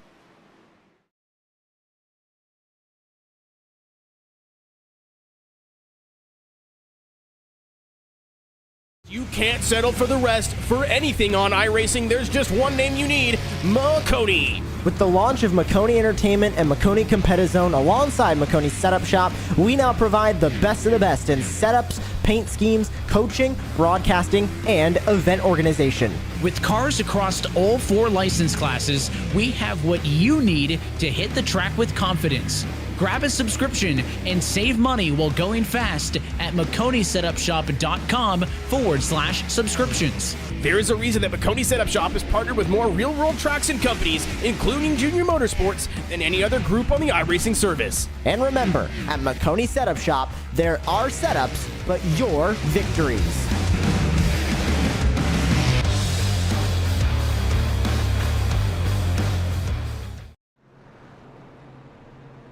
The pit stops are underway at the very start of the final stage here at Charlotte for race number 13 of the Friday Night Lights Xfinity Series here on Maconi Entertainment. It's a split strategy from a lot of these drivers, but it's going to be our Stage 2 winner of Johnny Avila jumping out into the race lead, managing that still. That's going to be the number 71 of Hunter Truel, your Dash for Cash leader and Dash for Cash winner of the previous 2 rounds. He is going to be slotted right behind in a P2, and looking at the likes of Charles Velasquez Jr., who's been an incredible driver to follow up to this point in the number 64 machine. He's slotted in 3rd. Eric Wineland in the number 87. He's currently going to be in 4th come time for this restart here in a couple of moments. Mark Padgett as well in the 02. That will be a driver that we have to keep tabs on. Bryson Hexenbaugh, I've talked about this a lot throughout the show. I will continue to say it all the way up to the end. He's a quick driver, has 4 wins up to this point in the season, but actually looking through some of the wins that he's gone up to this point. Win number 1 for him this season was at Circuit of the Americas. Then he got 2 intermediates at Las Vegas and Miami, the 71 of Joseph McWhorter, who was battling up for the race lead a little bit earlier on, just coming into the pits, but rounding out the point that I was going to raise about Hixenball. Grabbed 2 intermediate wins at Las Vegas and Miami, 1 at Bristol, but ever since that race on April the 11th, he has yet to get that number 63 car back into victory lane. Howie, despite the fact that he hasn't had the best records when it comes to intermediates, he won earlier on at Las Vegas and Miami, and despite this track not being very similar to it, I think he's still a driver that we cannot discredit. I mean, if you're going to start winning intermediate, what a place to do it other than the long one at Charlotte. It really, really sets you up well for the consistency down the rest of the season, and what a place to, I've said it already, but what a place to return to.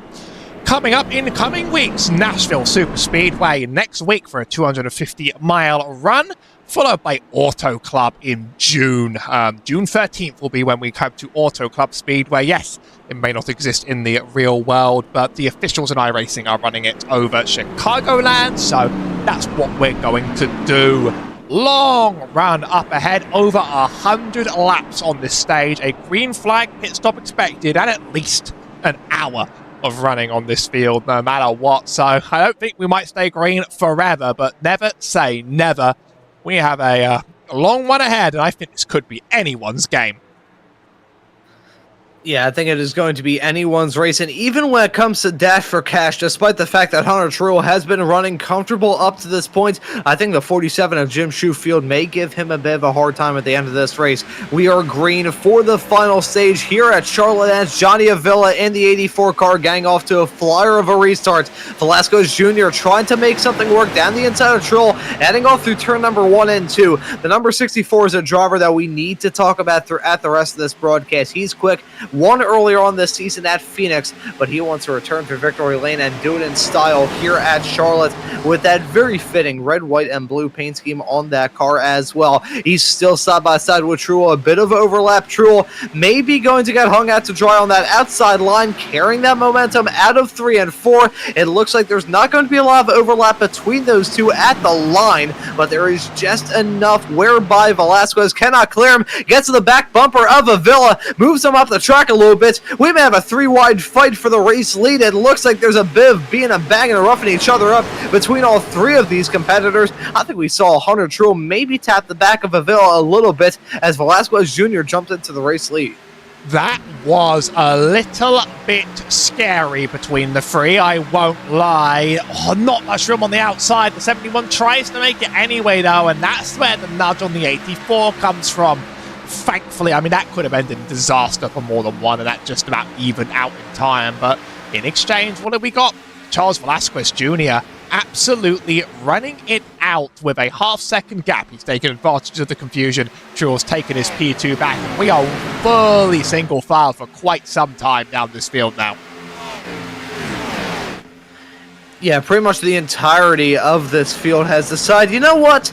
We've got a lot of time left to go in this race. Let's not force this issue too badly. Eric Wineland, though, having a tremendous restart, it must be said, jumping into P3 of Villa, dropping down like a rock. We've seen this a lot from the number 84 of Avila. Slow on the short run, but when we get into a longer run in this race, that's when we really start to see that number 84 car come alive. He's got a side-by-side fight with himself and Mark Paget as they careen their way down into turn number 1 and 2. Will we see that 02 car get that move done on the 84? They single file out down into the turn. So Avila dropping down to P5. Now, when it comes to a driver like Avila and the situation he finds himself in right now, it is super vital. It is a game-changing sort of mindset that you have to have. If you get caught up in the smoke and the mist of dropping down like a rock, you're going to end up in the wall. But if you can manage that mindset, think, you know what, I may not have the car right now, but once these drivers start to use up their tires a little bit, I will come back to form. I'll be able to drive past them as if they're standing still. So that sort of mindset, being able to compartmentalize the fact you're losing spots, knowing that you will be able to make them up a little bit farther down the line, is what will work if Avila has that mindset. And I mean, like, there's at least a pit stop in this stage to go, and possibly more. So, you know, you can't really lose your mind too much about the start of the longest run you can imagine not quite going to plan. Hang in there, play the long game, and things might work out for you. Avila was amazing at the end of that run. That's when he just made that prodigious run away. Who knows if Velasquez Jr. is going to be able to hold on to the pace as it stands, or who knows whether he's just going to slowly drop back in time. We don't really know. But we do have to battle out here between who else but Schofield and Boston Wheeler. Again, this whole pack with Woods, Boston Wheeler, Schofield has been really just the two wide nexus of this race, and it's Hixenbar who really leads this pack. He's further back than Avila right now, although if there's anything I would say about Hixenbar, is that Hixenbar is inevitable. Almost no matter what, he feels like a bit of a Kyle Larson of this season, if you know what I mean. I mean, based off the fact he is one of only 2 drivers to grab multiple wins up to this point in the season, as the only one to get more than 2. He's quick. There is no question or shadow of a doubt that the number 63 driver, I should say, is quick. The 64, though, Charles Velasquez Jr. is your race leader, as a half a second gap to Hunter Truex, but my mind is on these drivers battling tooth and nail right behind. As much as a half second gap is along, those drivers at the north end of the field have definitely broken away from each other. Any sort of incident with the side-by-side racing we have going on right behind them can bring them right back together.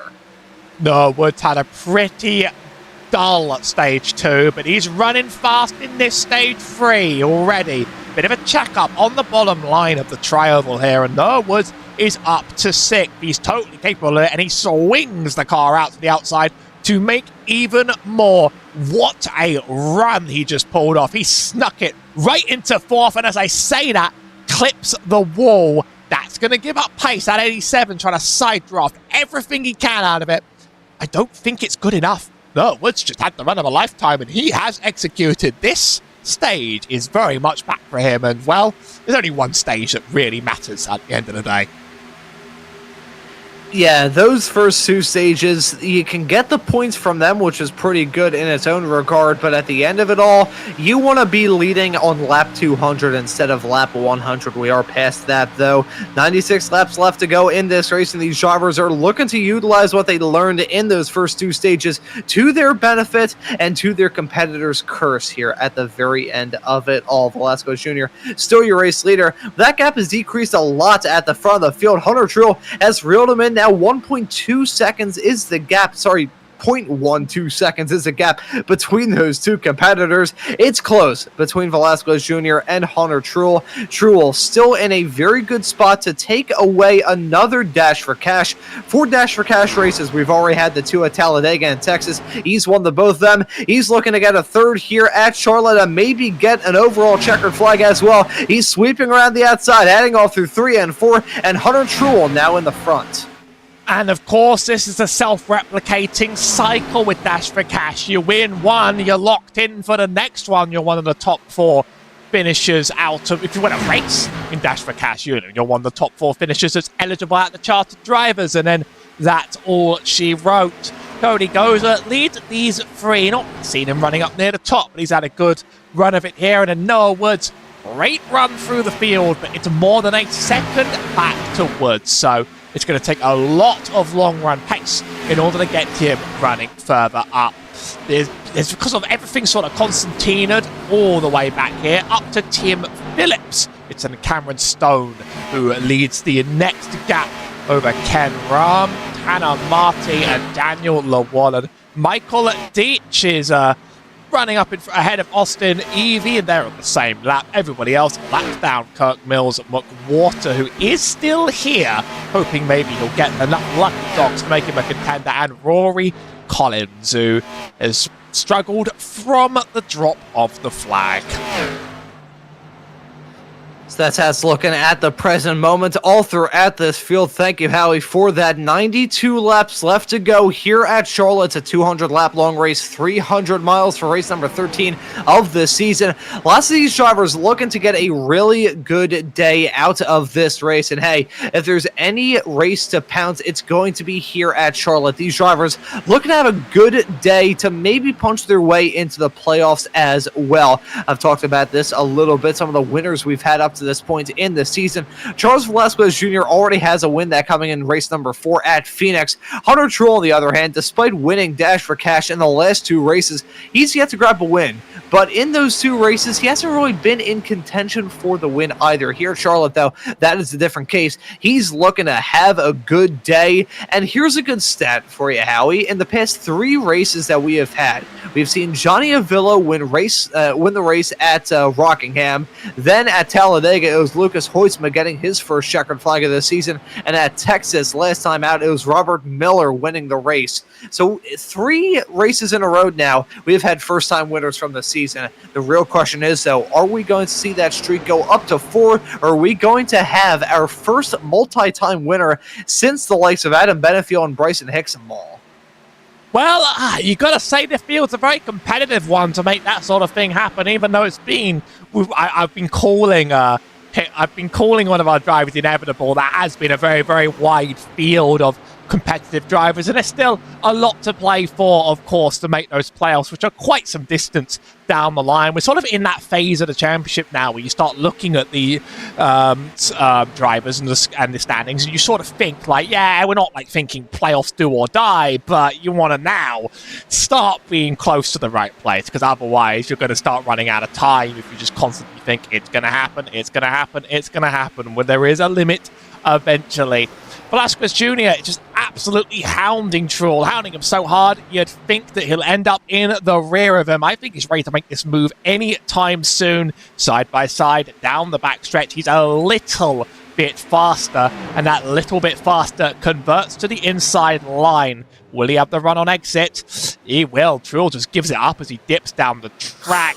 I think he's going to try and squeeze his way to the bottom of the tri-oval, and that will give him a good run into turn 1. In fact, that is the swap over. That's the change back. That bottom line quite dominant in terms of pace, but I think that top is getting better as we advance here. Yeah, and that's Velasquez Jr. finally clearing the challenge from the 71 of Truex. I think those cars nearly came to blows coming out of 3 and 4 last time by. I think the 71 gave a rather big tap to the back bumper of the number 64 of Velasquez Jr. But hey, it's NASCAR racing. You're going to see these drivers break the elbows out a little bit. And one thing we haven't had to talk about up to this point, and certainly a big factor whenever these races are held here at Charlotte in real life, not too big of a factor here in the semi racing, not far enough along in their simulation to be able to simulate your splitter digging into the grass.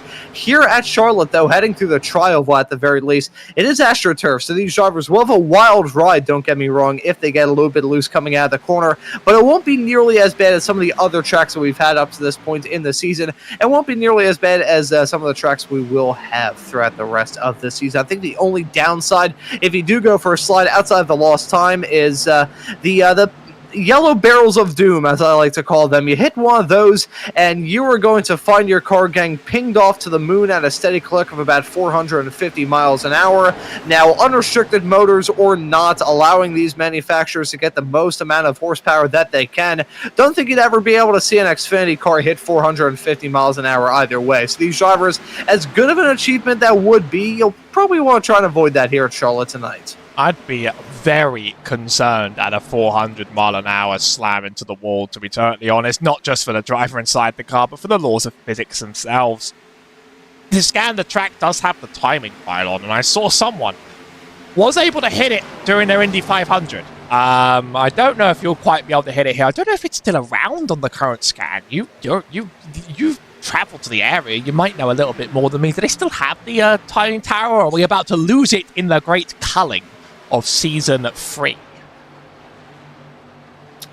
I have never been here personally, so I can I cannot give that information personally. No, it's all right. I mean, I'm the American of these two, so I am much closer to Charlotte than you are, Howie. So I will give you a pass when it comes to all of that. It's a very nice area of the country, I must say. I've never been to North Carolina. Have been down to Florida, which is definitely not an apples to orange comparison, but I was at one point looking at moving down to North Carolina. But who knows? Maybe that'll happen at some point with my escapades as a yapper of race cars. So I think I'll, before I end up doxing myself, I'm going to leave that be, as at the front of the field, Lascos Jr. and Truel still covered by just about nothing. We also saw a brief flare-up of a fight involving Matthew Boston Wheeler in the 06 and Jim Shoefield in the 47. There they are, heading off into 3 and 4. Wheeler on that outside line, wheeling his own, and Shoefield just putting the boot down on that accelerator pedal to try and get a good run on the inside.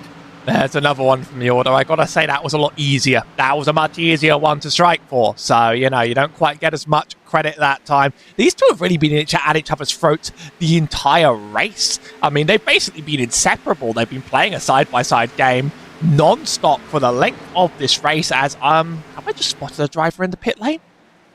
I swear, my timing. Yeah, it's Rory Collins.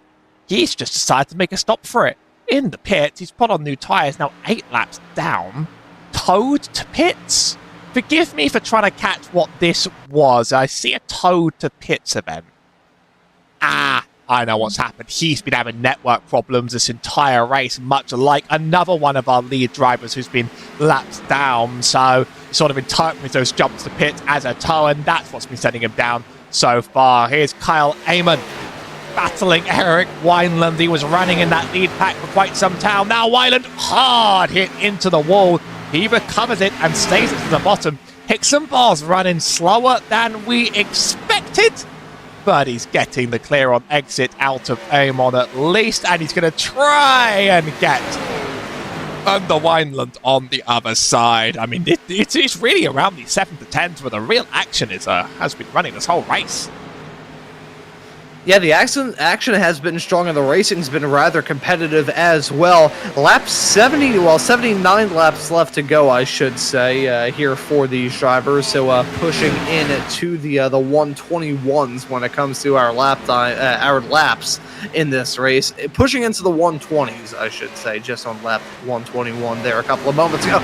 Regardless, it is still a race that is starting to blow by for these racers, and this stint is also starting to blow by as well. We're going to have to start thinking in the not too far off future here, Howie, about these drivers making that run into pit lane. These fuel tanks will not last forever. These tires certainly won't last forever either. If we have a yellow at this point in time, I would not be shocked if we saw a lot of drivers come down pit lane. We're also right in that window where I wouldn't be surprised if these drivers decide to stay out as well, just to try and throw something else at the wall to see if it sticks. I think we are going to hit that point in about 10 laps or so, and that's really where you can change your fate. we're sort of in that long run pace era. And what did I say about Avila earlier? I said he's good in the long run.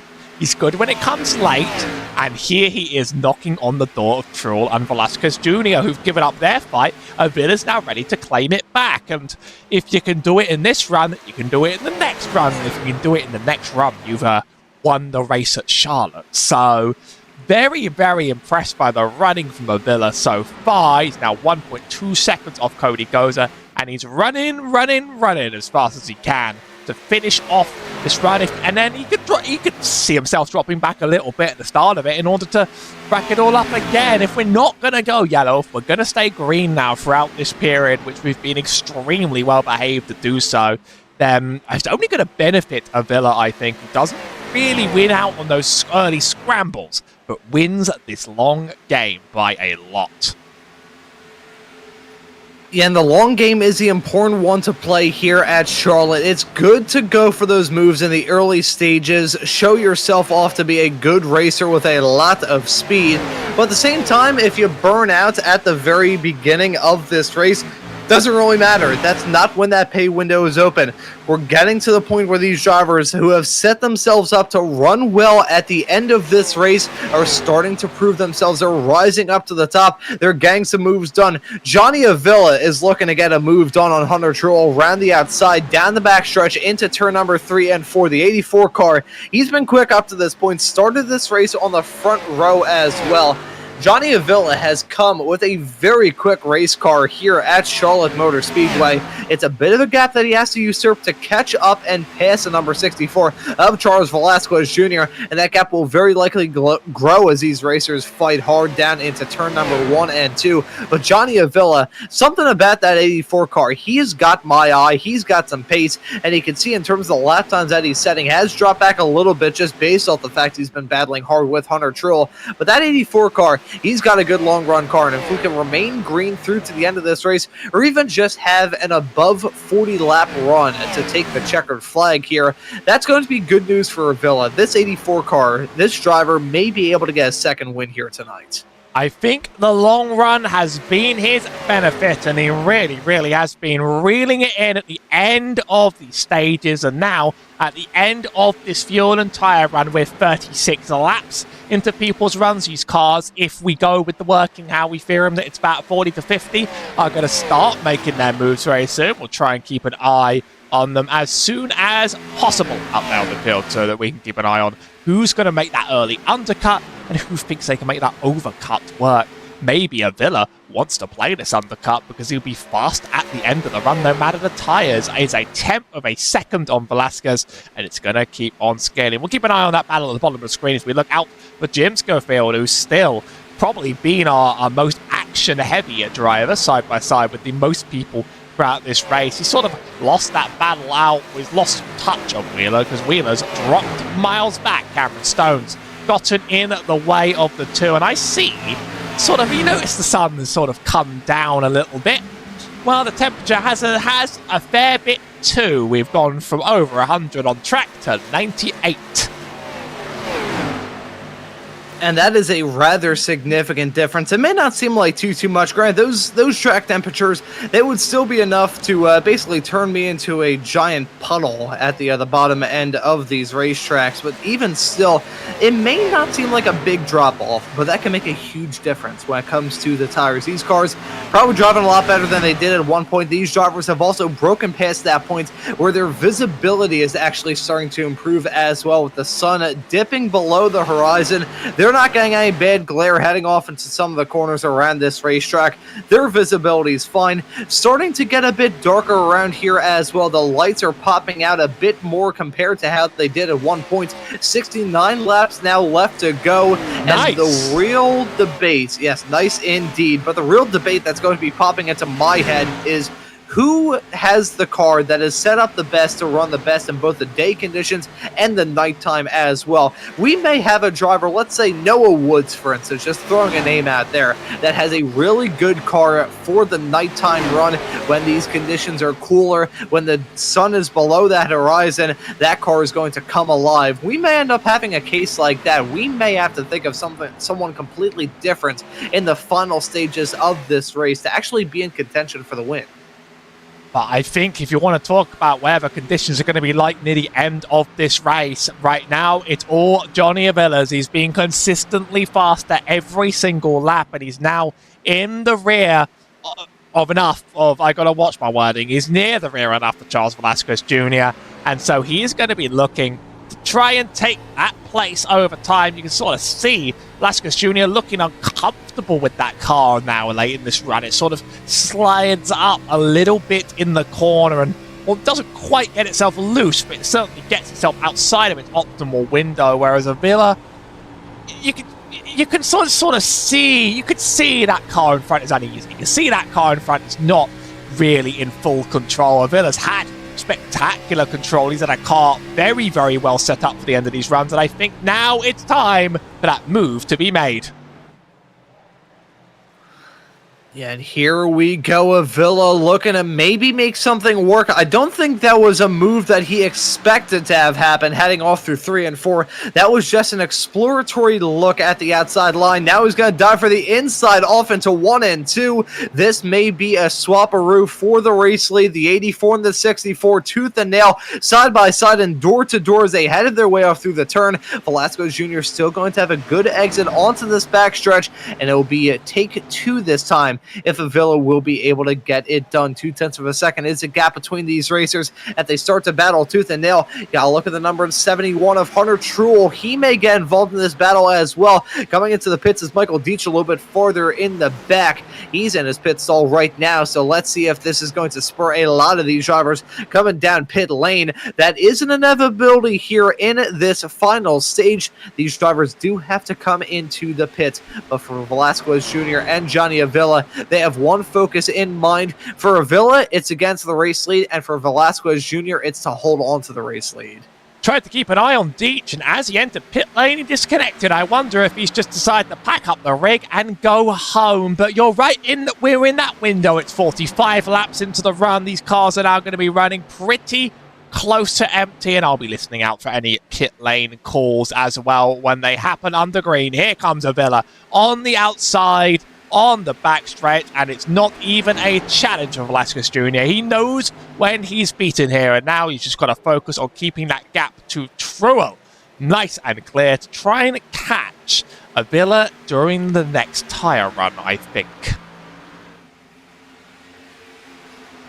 And see if this will work at all for him. Still, these drivers in the exploratory point of this race. As much as they got a lot of practice in, there's only so much you can do when it comes to practicing for these races. The strategy, it's all about how the rubber meets the road, and these drivers having to learn that the hard way in this race and in this season, in this championship up to this point. I've seen plenty of these races decided through ballsy pitch strategy calls. I have a feeling that this race here in Charlotte tonight is going to be another one of those races. This is a battle involving the number 87. You can see the drafty car mobile of Eric Wineland looking to maybe get moved on Cody Goza, who we haven't talked about too much, in the number 96. It jumped up into a pretty good spot not terribly long ago. It's currently running at your top 5 in that Supra, but he's got another Supra, the 87, right down the inside of him, down into 3 and 4, and it looks like this challenge may be successful for Wineland. He's got a quick race car too.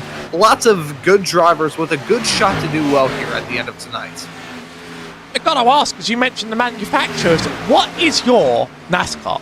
What's your manufacturer? Everybody's got like a club, everybody's got a team, and I've not really heard your loyalty. I've got a very firm loyalty, but, you know, I've got to hear it from you. And that was the worst possible time for me to go and turn a light on in my room. I had my headset off. Howie, would you feel free to please repeat the question there? I have a feeling like you might be dodging an answer I don't want to hear. I'm just going to ask, you mentioned the Supras a few times. What is your manufacturer? Who do you stick by? Everyone's got one. Oldsmobile.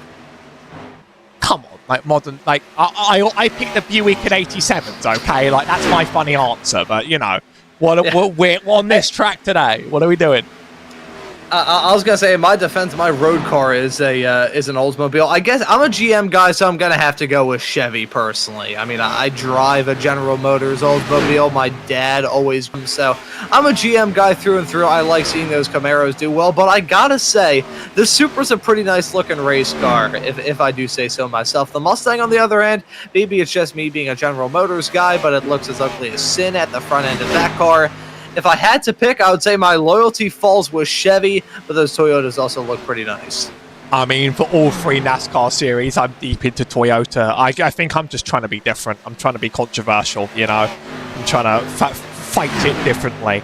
On the topic of drivers in this long run, Avila's had a great long run, but here comes Hickson Bar again. He's back at it after a quite challenging start to the run that saw him battling in around the 10 positions. It's been a slow gain and gain and gain, and Wineland hasn't even been able to compete. Now here comes Hickson Bar on Truel, and Truel, he's done the same thing as before, where he's had a monster start the run and he's dropped off over time. I've heard my first call on the driver radios that we will be seeing a driver stopping in the pit lane, and I think it's Hunter Truel. He's off first. Hunter Truel heading down pit lane in the number 71 car, looking to hit his marks as best as he possibly can.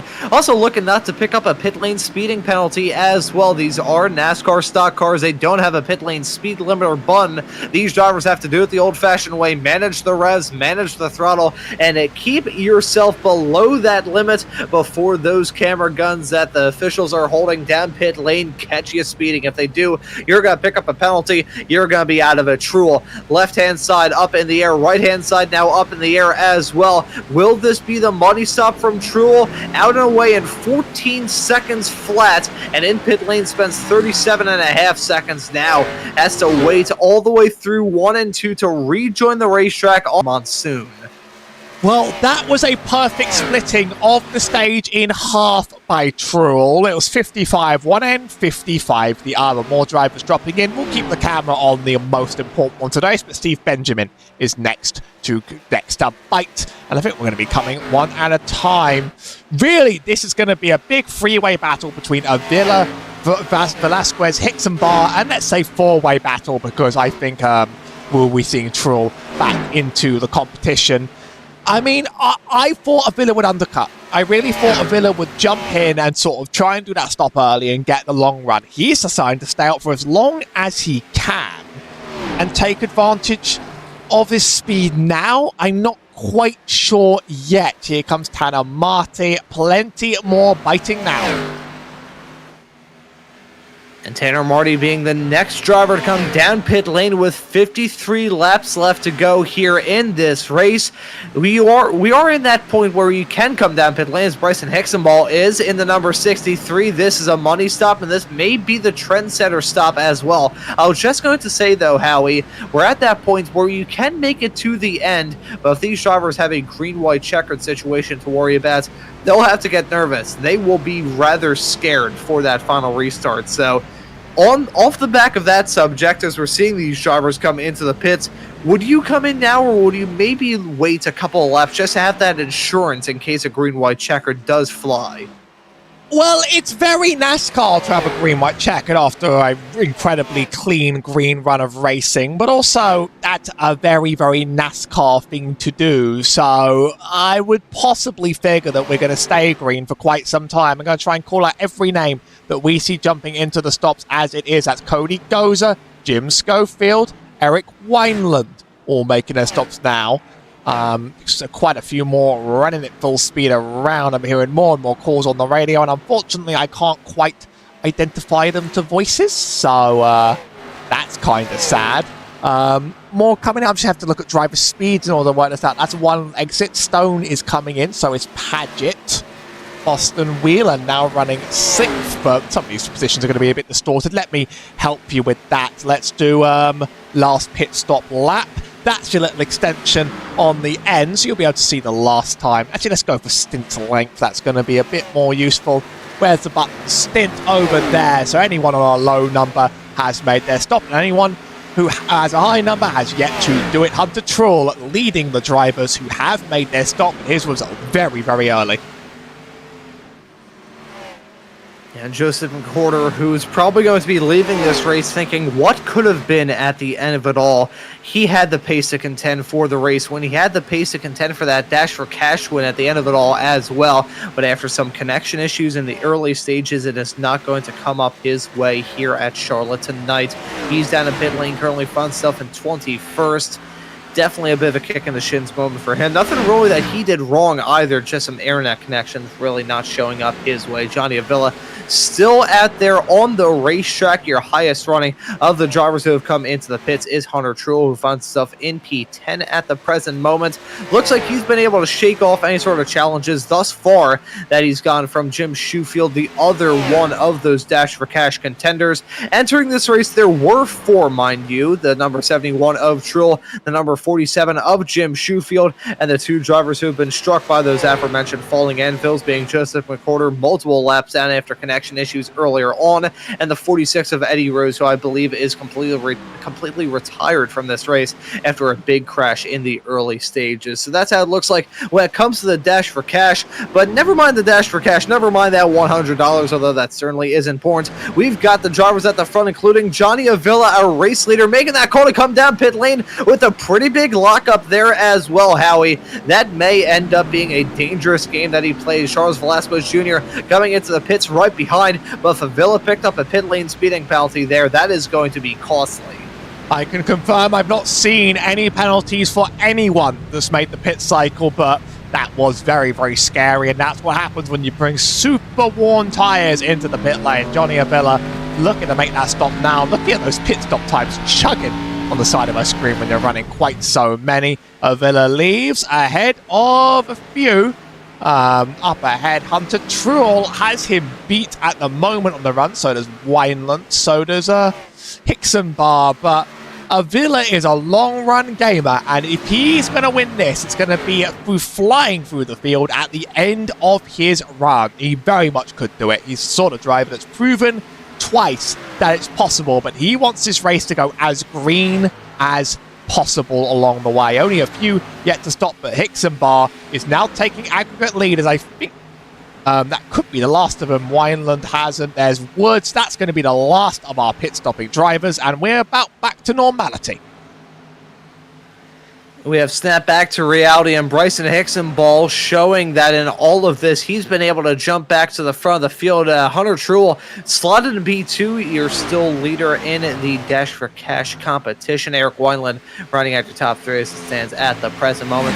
Has spread out a little bit throughout this field, but we do have some rather interesting cases at the front. Bryson Hickson Ball looking for win number 5 here in race number 13 of the season. That would be a rather indomitable record to have at the present moment. Hunter Truel looking for his first win and his 3rd win in these Dash for Cash races. Another $100 paycheck looking to be his at the end of it all here tonight. And Eric Wineland in the number 87 car, a rather interesting case as well. Wineland, he's winless up to this point, but when he's been quick, he's been damn quick in that number 87 car. So I don't think we can discount him either.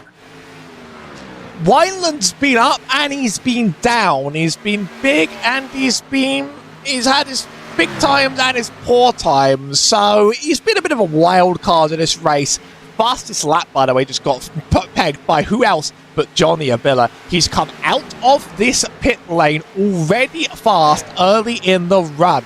And I have a feeling like he's just going to chase down drivers. Now overtaken by Kirk Mills, a driver that we've not seen on the track whatsoever.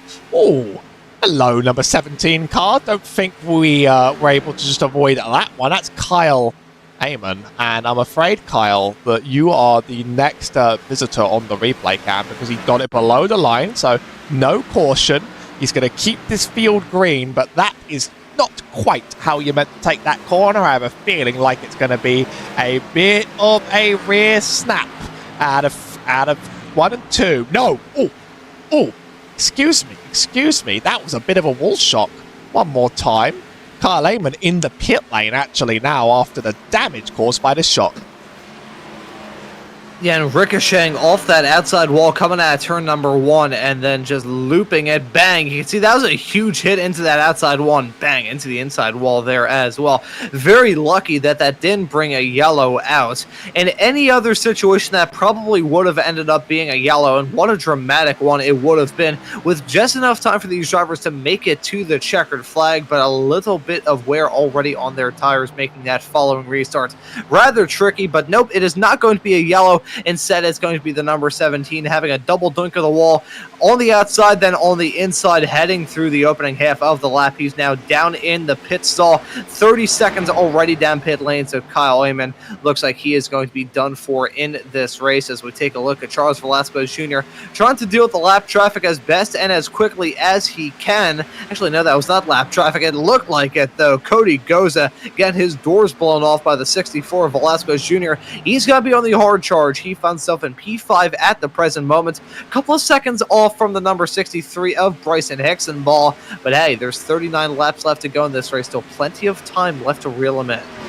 And it's Avila and Velasquez Jr. who are the two that have the tire life in them. They're on 7 old, and the rest are about 5 to 6 more used, which I would say is going to matter at the end of the run. But quite frankly, Avila's been showing pace already, pace to threaten that some of these top drivers, Hixenbaugh and Truel, are running 31s. Avila just ran a 30.7. So this top two are not actually that fast compared to the rest. And here comes Avila around the outside of Wineland. I feel like he can make it happen any lane he chooses. If we stay green, then this will be our last run of the race. And this track is getting a whole lot cooler as well. Look at how that graph's gone down. We're 95 now on the track. 95 degrees. I wouldn't say it's fantastic to walk around, but hey, certainly a lot better compared to what it was at one point. You can see the initial high of 122 degrees. Wow, oh wow. That is, it makes this current track temperature that we've got right now seem like an ice skating rink in comparison. Still burning hot. These tires are just slightly less sad than they were at a certain point. The shadows are growing a little bit longer here at Charlotte. I think the sun's peeking out a little bit more than it did a matter of about 30 laps ago. A bit of cloud cover here at Charlotte tonight. Could be the reason why it was a bit darker not terribly long ago, but in all of this, it looks like it'll be a convergence of drivers battling hard. It's Avila and Truel. They're battling side by side. Hunter Truel, one of the first drivers come in for this latest pit cycle. He's going to be dropping down into P3. Velasquez Jr. maybe going to make something work, as well as Hunter Truel blinking in out of existence pretty wildly there. That's not going to make this any less tense for these racers. You got the number 27. That's a lap car involved in all of that. The 64, though, that's not a lap car. That's Velasquez Jr., who nearly got a big tap from Truel heading down the back straightaway off into 3 and 4. That could have been so disastrous. That scared me just a little. Oh, we're counting our lucky stars with that one. That one worked just as planned. Take a look at these lap times from Avila. It's been 6 tenths a lap coming into Hixenbaugh. To me, there's no chance on earth that Hixenbaugh holds off Avila right now. This has been a race where Avila has proven in the long run, time after time after time, that he is a speeding bullet. He's the fastest, and he wants to claim this win. It would take some accident in order to make this another. Oh, Steve Benjamin. Then we're going to stay green for whatever that was, but he's just picked up a meatball flag, and we're actually hearing the pit stop also called out by him. Here's Steve Benjamin just a lap or two ago. I think you know what's going to happen. Brace me. Cover my eyes. Kirk. I called you Kirk. I worked with you enough to know that you're not Kirk. Looks like it's a tire blowout. Yeah, that does not look like that car is running well at all heading down the back straightaway. That was the replay of that car, very slow on the apron. Looks like he got out of harm's way and is still with the green flag. That's Hixenbaugh with a big moment coming out of 1 and 2. That 63 car starting to dance around this track a little bit more than he did at one point. Avila, who's on lap tires that are about 7 laps younger than the 20-lap-old tires that Hixenball has on his race car. He is taking big chumps out of that gap. It's now about a 10th between these two, down into turn number 1 and 2. Hixenball, he's going to have to pull off a defensive drive of a lifetime to hold on to this. Avila, on the other hand, he's got the pace to be able to contend well. Let's see if he will be able to get the move done down the inside into 3 and 4. Hixenball looking to keep that momentum rolling, but Avila, he's got the pace, he's got the tires, he's got the guts, and he's now got the race lead. Hixenball still on the outside of him, but Avila jumping up to the front. As long as Hixenball is still running at the same pace, which, hey, he's still side by side with him, heading down into 1 and 2. I think this is going to be Avila's. He just needs to clear him here in a couple of moments' time, and hopes he can get done soon before the number 64 Velasquez Jr. gets involved in this battle as well. I think Velasquez Jr. is a bit of a while off, and I think Avila's pace is now going to be run away, almost a whole second faster on his fastest laps. Here he comes flying on through. He's still 2/10 faster than Hixenball, who's having his own wobbles of his own, so perhaps Hixenball isn't quite inevitable this time, and Avila's ready to run away. And I said Velasquez Jr. wasn't quite a candidate for it, but he's on the rear as well. We see him staring him down. He could claim at this P2, whereas Wineland's going to have a mountain to climb, as is Trull, to become a part of this picture. Well, Velasquez Jr. is on the same tyres as Avila, exact same age, but he isn't getting that raw pace out of them the same way that Avila is. Avila's been an absolute speeding missile. Now early in run, now late in run. He's proven it all around here. There's a lot of practice must have come into good measure. Here comes Velasquez. He really could do it. 6/10 off his Bryson Hixenball, and Velasquez just treats him like he's nothing. That's the tire delta. Yeah, that shows the tire delta right there, just basically blown by him as if he was standing still. So Velasquez, he's got a fast race car. Avila's got a good race car too. I think we're going to see these two converge on each other, barring any sort of moment for Avila. Probably going to see it happen within the next 7 laps. So we're going to have a 20 lap to go battle between these racers, and this is what needs to happen for them. They need to hope that the green pace that Velasquez Jr. saw on his previous 2 laps before the last one that he set on lap 73, they're hoping that the green flag is going to stay out between now and the very end. When it comes to the short run, those cars don't really have the pace to contend, but keyword being but, when you get into the long run, that will be when these drivers start to flex their muscles a little bit. Velasquez Jr. having to use his muscles big time, heading off through turn number 1. You see him scraping the wall, some smoke coming off the back of that car as well. He's wheeling it. I just don't think that Velasquez is going to be able to reel him in. Not a big gap, not a big chunk taken out of that gap at all. In fact, it grew between himself and Avila last time by, and that time by as well on lap 175. I think it remained about the same. Actually, no, going down a teeny tiny bit. That's not that big of a gain here, Howie. You need to pick it up a little bit if you want to catch up to him before the end. I think Avila has just shown himself as the tire management god of the race and the long run god of the race, and it will take an act of God to bring this field back together again and cause the restart. But we have seen drivers make big mistakes and wreck themselves, just getting away with not getting the cautions each time around. I mean, it will take just something odd happening. There are lap cars in the way. What could happen to them? There are drivers who have been struggling all race. What's going to happen to them? I think this gets shaken up if there's an incident outside of the hands of these drivers. Otherwise, it's about 12 minutes of running from Johnny Avila to claim a wonderful win, and what a win it will be.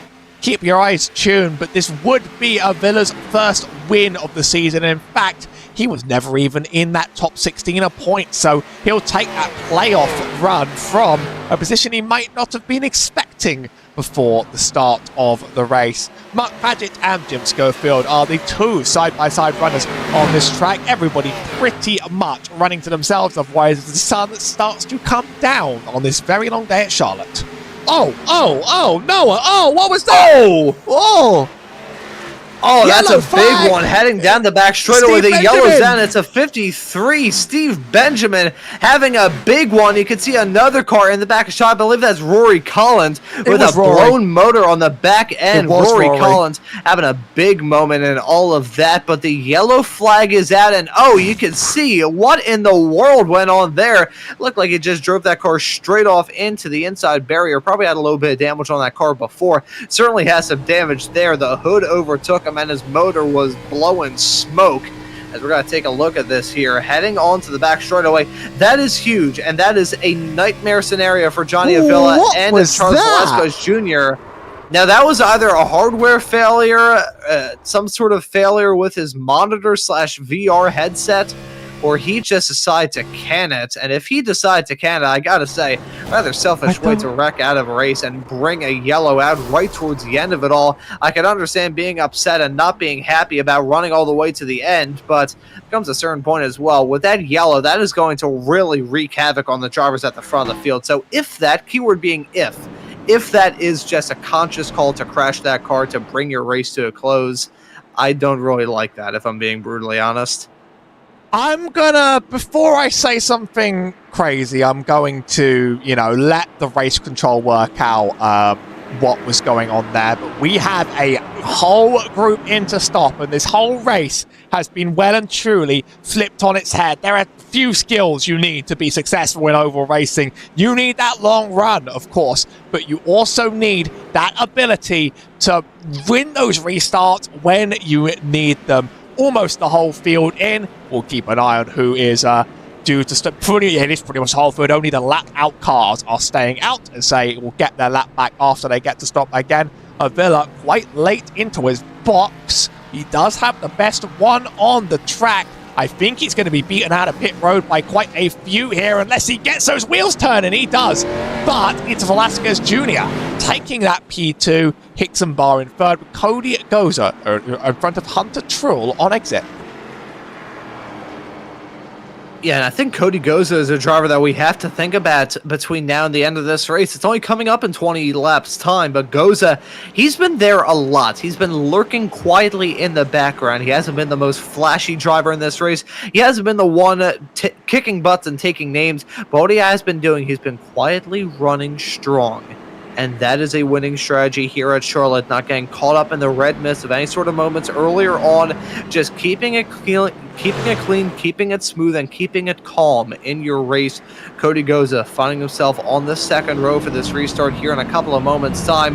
That 96 may be the driver that I am keeping my eyes on as a bit of a long shot here. Howie, bit of a loaded question, but I will ask it anyways. Are there any long shot drivers that you have catching your attention at the moment? I'm really fascinated in this battle for the lead. I've not even really been truly thinking of the people behind. Like, in terms of people I'm not sure have the long run pace, I don't think Wineland will go for it. I don't think Stone and Paget will go for it. I think Trull could have an incredible short run. He's been incredible in short runs, and he has the shortest of short runs. I think it's Trull, and I promise you that's not because of the YouTube channel we're on. I think he has fallen off in the long run, and that's been his weakness in this race, and he's just been sort of gifted this free opportunity. But if Avila gets off the line, he proves his dominance and he gets away and wins this. Yeah, and I gotta say, on the subject of the number 71 of Trull, he has the ability to be able to do it. He's got a fast car, and I think he also just has that vigor with him as well. We have seen him get back-to-back $100 paychecks. He's won both of the Dash for Cash competitions in the past two races at Texas and Talladega. Showed some pace last time out at Texas as well, but did not get the win.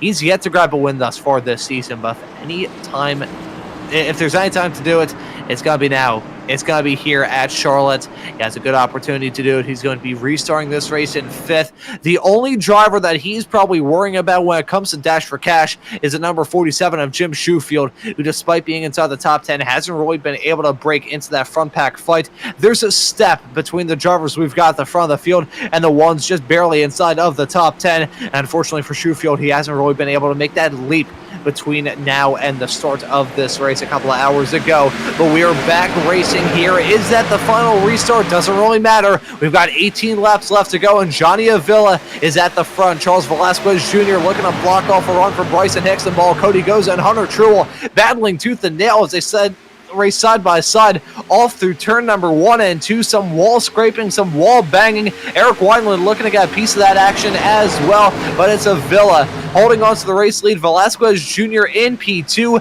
and unfortunately for those drivers, despite being involved in some battles a little bit earlier on, Truex is clear, and he's now going to be on the charge.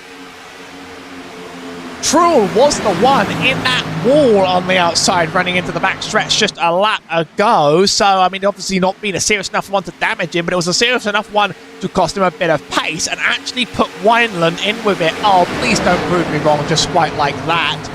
Villa's had a great start to the run, and he wants to just keep that pace going. Everything else behind, it's a tangle and a melee. Velasquez Jr. and Hixenball, they've been great battlers all race, and Wineland's here to prove that it's not just a fluke. He's here, he gets the fastest lap of the race. A slide, possibly a lock-up there from Velasquez Jr. That's killed his pace. Truex can easily send it free wide with space to go, and I think he's going to drop back from that.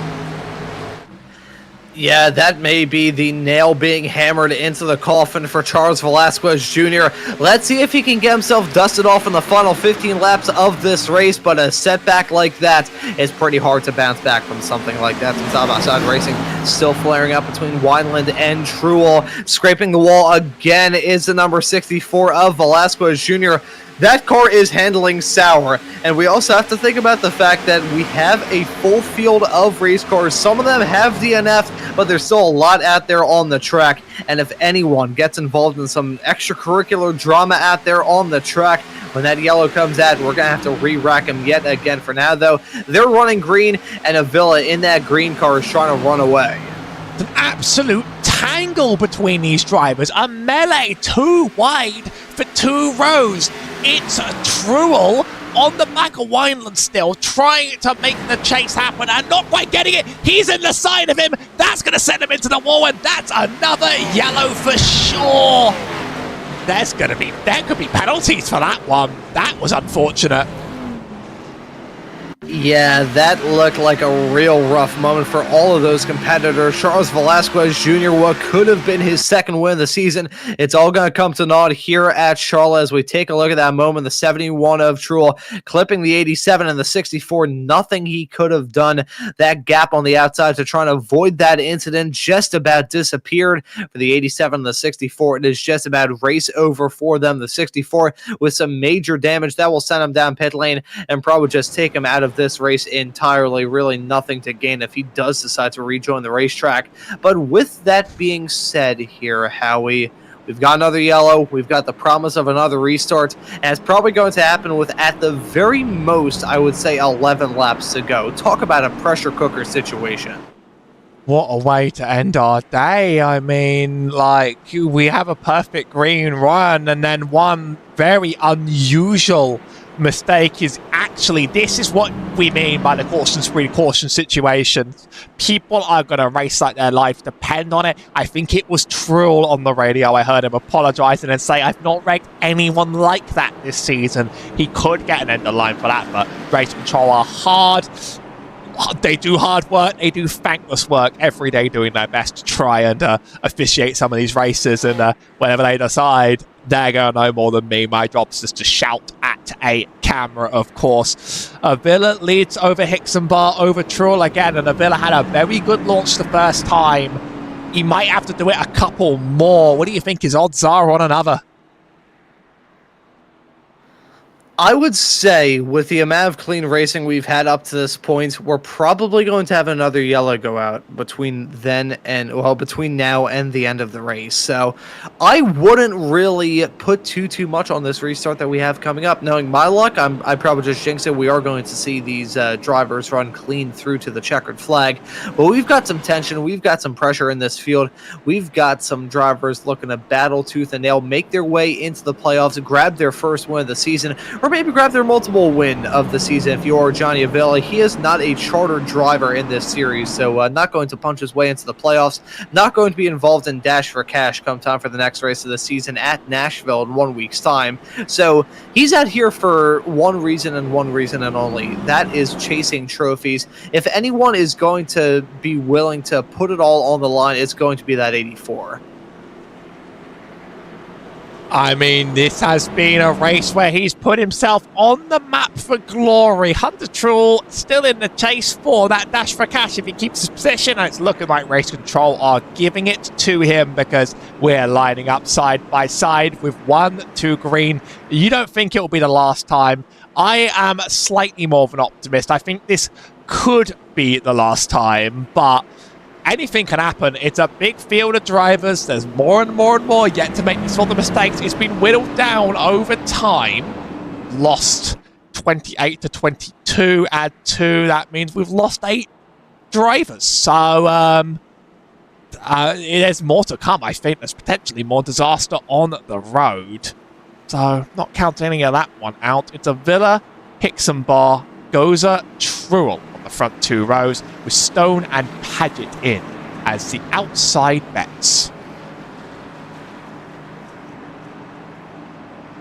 And they are coming to the restart in just a few moments' time. Will this be the final restart? Will it be far from the last? Only time will tell. But what we know for certain is we've got 2 very quick race car drivers at the front of this field, Johnny Avila and Bryson Hixenbaugh. Avila has a win already in this season, that coming at Rockingham. Hey, if he can sweep some of the North Carolinian tracks thus far this season, I don't think he would turn that down one bit. Bryson Hixenbaugh, on the other hand, looking for his 5th win this season, and the first win in about a month and a half, as a green flag flies for what may be the final time on this restart, and the drivers lick the stamp and set it off into turn number 1. Avila leading Hixenbaugh, who's leading Truel. They are 2 by 2 and going side by side all throughout this field here. Howie, I still think that 71 car is a driver that we need to keep tabs on, but or as I say that, the 63 looking to pounce on the 84 of Avila off into 3 and 4. This would be an upset for the ages if Hixenbaugh were to take it, and he's ducked out of it this time. But if anyone wants it, and anyone can do it, his name is Bryson Hixenbaugh, and if you watch this league, you will get to know his name. 96 of Cody Goza clears out Cameron Stone on the rows behind, running down that back stretch. You can see the whole field tied up, but most of them have jumped straight to the top. Avila keeps it for now, but it's not the domination we've seen in earlier runs. 9 to go. That's going to be 8 across the line. And what's going to take is one incident in this absolute pack behind to force another restart. This is Boston Wheeler up ahead of Phillips, Mills, Woods, and Marty, all absolutely tangling and getting within millimeters of each other. It's 4 a.m. I can say, Britishisms. We're 3 wide and almost 4. Yeah, and they are really tempting fate at this point. Contact being made. They crash coming out of turn number 3 and 4. That's going to be parts flying off of these race cars. They scatter around the track. They still remain green. That is a shock by the ear. More contact being made. The 73 car hitting the curb on the inside, spinning off. That's a big one. That will bring the yellow out. I knew that incident wasn't over, and it certainly was not. My, oh my, that was messy. Well, okay, we really are having one of those days. We're having one of those days, everybody. We're about to go crazy, and you're just going to have to accept reality now. Let's see if we can make sense of that, because there's so much to make sense of. This was going to end in disaster. Ken Rani's a DQ, by the way. 69 off the bottom. He washes up. That's a minuscule gap for 27. Tags the 3 on the outside. That's the beginning of the sort of chain wreck. Now, Matthew Boston Wheeler up ahead. What's his number? You're better at this than I am. I'm looking through the list. Matthew Boston Wheeler in the 06. 06 up ahead. He has his own self-spin. Does he? No, I think I've lost my mind. No. It was a car that looks suspiciously like him having the self-spin up ahead. It was the 73. Yeah, it was definitely not. It was a 73. It was McWhorter. And he is the one that loses it. this was its own independent incident. I think, no, he tries to avoid. He gets out of the way of that, but he's cutting and he jumps across the infield very, very quickly. Just about makes it back. Tags at the curbing from the Roval. That sends Woods around, and then everybody's slowing down, trying to avoid it bit by bit by bit. Drivers have just been wrecked and wrecked and wrecked and wrecked. I mean, Eric Wineland just got a black flag on pit entry as well. Things you can't make up. Eric Wineland, stop and hold on pit entry. He's out of contention as well. My, oh my, does that shake things up here. We got some drivers who are running a little bit farther up towards the front, making that call to pits. Avila is still your race leader. Bryson Hixenball slotted in P2. Hunter Truex runs at your podium runners and is your top running of those Dash for Cash drivers.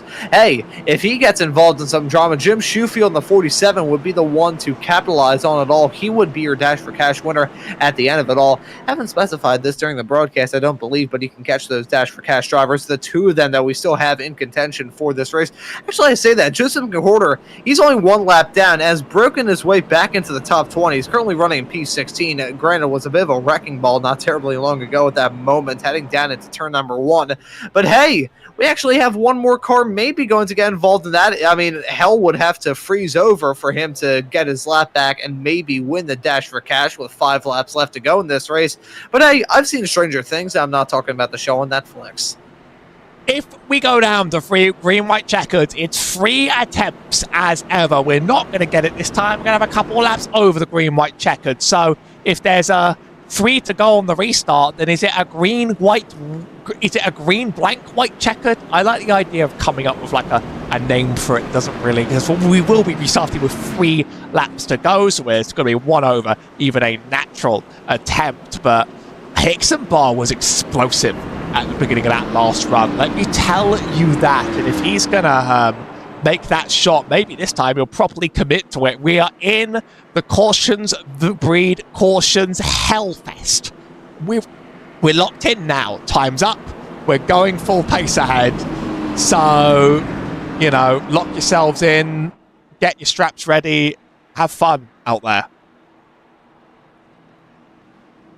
Yeah, and have some fun, tighten those belts up, and just hope that he can make it to the end of this race. This field has been cut down to size quite a lot. We've had a lot of moments over the past, I would say probably a half an hour in this race. Had some incidents, have had some drama that we didn't see in the earlier stages. These drivers feeling the pressure and feeling the burn of an end-of-race battle. So who knows what we're going to see in this race? Will we see another yellow? Will we go into green-white checkered territory? Or are we going to see a clean run all the way through to the checkered flag and Johnny Avila and Bryson Hixenball battling for their 2nd and 5th wins this season, respectively? Hunter Truex looking for his first, along with Cameron Stone on his outside. This is how things shake out heading into the restart zone for what may be the last time in this race. The green flag is out and the drivers are on their way. 3 to go for Johnny Avila. Hoping that green car has that green flag and takes that checker here in a couple of moments' time.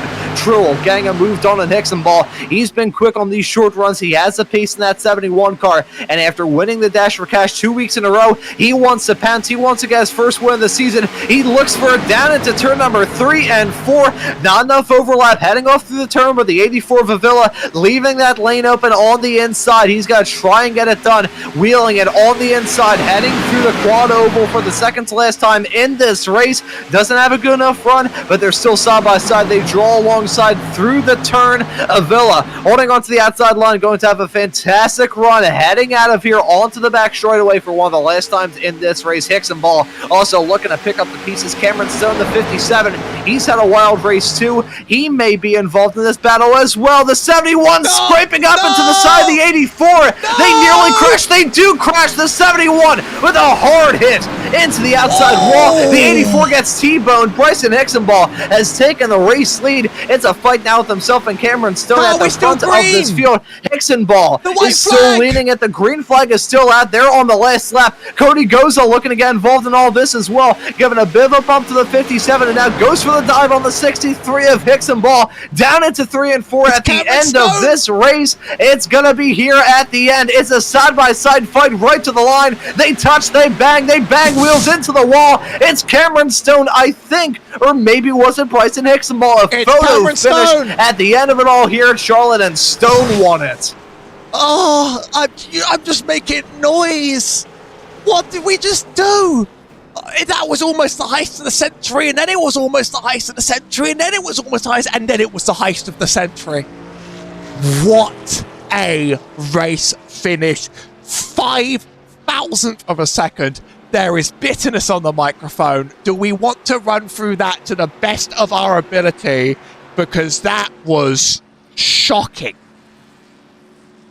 That was an insane way to end this race. I think we should take a look at really that entire restart, because my oh my, that was pure unbridled insanity from start to finish. It's fantastic stuff, mind you, but man, that some drivers aren't going to be happy with each other, and can you necessarily blame them at the end of it all? Here was where it all started to kick off. You can see side-by-side racing between Avila and Truel, heading down the backstretch for one of the last times in this race, down into 3 and 4. He has a run on the outside, does Avila, but Truel, he had that gumption to try and get that move done. You can see him skating up a little bit, hops the berm, hops that line in the road, touches the side of the 84. He gets a little bit sideways, but he's still skating wide. Now he's got the 63 of Ball, and the 84 trying to avoid the barrier, turns down, hits the 71. I don't think there's any sort of ill intent involved in all that. And you can see the hard impact into the outside wall for the 71, and bang! Into the side of the 84 goes Matthew Boston Wheeler, hitting the side of him with a whole lot of steam. As you can see, that car was wrecked after hitting the wall shortly there after that contact with the side of the 84. But here was the fight. You can see that's Ball in the 63, Cameron Stone in the 57, the other Russell Phillips tribute scheme, as pointed out in the YouTube chat, as here comes a 96. Didn't really give him a bump. It looked like he did, but the 57 just had a whole head of pace. Heading down the back straightaway, he goes for the dive down into 3 and 4. At this point, the 97 is probably thinking, hey, if we have a repeat of what happened between the two drivers in P1 and P2 one lap ago, we may end up seeing this race decided with a crash to the line, and it certainly ended that way. You can see the 63 scrapes the wall, bounces off a little bit, touches ever so slightly with the 57. That small little wiggle there from 63 really cost him the race. Look at the 96 nearly cutting down into the AstroTurf. They were beating and banging and roughing each other up. That bit of contact right there at the end. Cameron Stone giving the hip check of a lifetime to Bryson Ball. The 57 of Cameron Stone wins it at the end of this race in absolutely dramatic fashion. That, I believe, unless I'm very much mistaken, is going to be Cameron Stone's first checkered flag of the season. It comes here in race number 13 at Charlotte in rather controversial circumstances. We're going to take a commercial break. We're going to try and sort out our own thoughts at the end of this race. We'll be right back with some results, some interviews, and to wrap things up from this cuckoo nutty race here at Charlotte.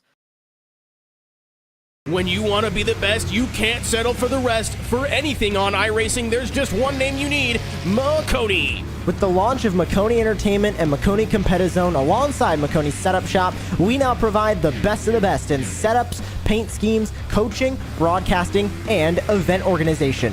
With cars across all 4 license classes, we have what you need to hit the track with confidence. Grab a subscription and save money while going fast at MaconiSetupShop.com/subscriptions. There is a reason that Maconi Setup Shop is partnered with more real-world tracks and companies, including Junior Motorsports, than any other group on the iRacing service. And remember, at Maconi Setup Shop, there are setups, but your victories.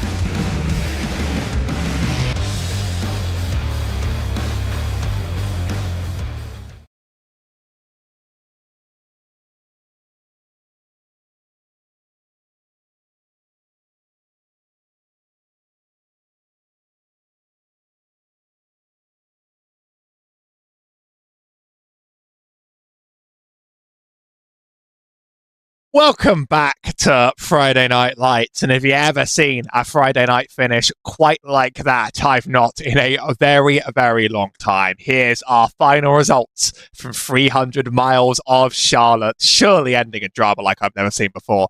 Cameron Stone wins by 5,000th of a second over Bryson Hickson-Barr. Cody Goza takes third with Mark Paget in fourth. Jim Schofield sits in fifth with Tanner Marty in sixth. Kirk Mills in seventh. Tim Phillips in eighth. Daniel Llewellyn in ninth. And Austin Evie in 10th. You wouldn't have been able to tell this top 10 from watching the race. Why don't you give me the rest of the drivers here, Ron? Yeah, let's go through the rest of the drivers here. It's Eric Wineland finishing in P11. Noah Woods ends up in 12th. Matthew Boston Wheeler finishes in P13. Johnny Avila, who was in a catbird seat to do well at the end of this race, is going to be the last of the cars to take that checkered flag on the lead lap, finishing down in P14. A heartbreaking end to it all for Johnny Avila. Hunter Truel, he's got to be kicking himself. Not only did he lose a shot at grabbing his first win, he also lost out on the Dash for Cash. Those honors going to the number 47 of Jim Shoefield, not the 47 of Jim, actually. Yeah, Shoefield was actually not involved in the Dash for Cash battle all throughout tonight. He was highlighted in green, so True will still win it at the end of it all. It's actually Adam Benefiel, one of the other cars involved in that discussion. Am I stupid? I have to do that manually every time. It's a bit... No, Jim Shefield's in it. I got a DM before this race. Jim Shefield's in it. Okay, gotcha. Because I was going off of the information this morning. I don't believe Adam Benefiel was racing here this evening, so I apologize for the other brief little heart attack there to you, Howie.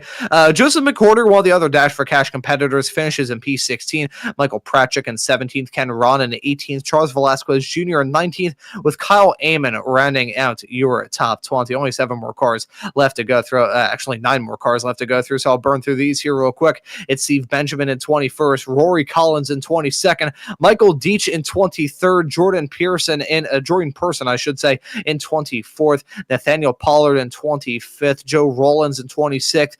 Ryan Strunk in 27th, Eddie Rose in 28th, and Jason S. Taylor running out your 29 cars at the start of this race. He did not take the start, ending up 201 laps down.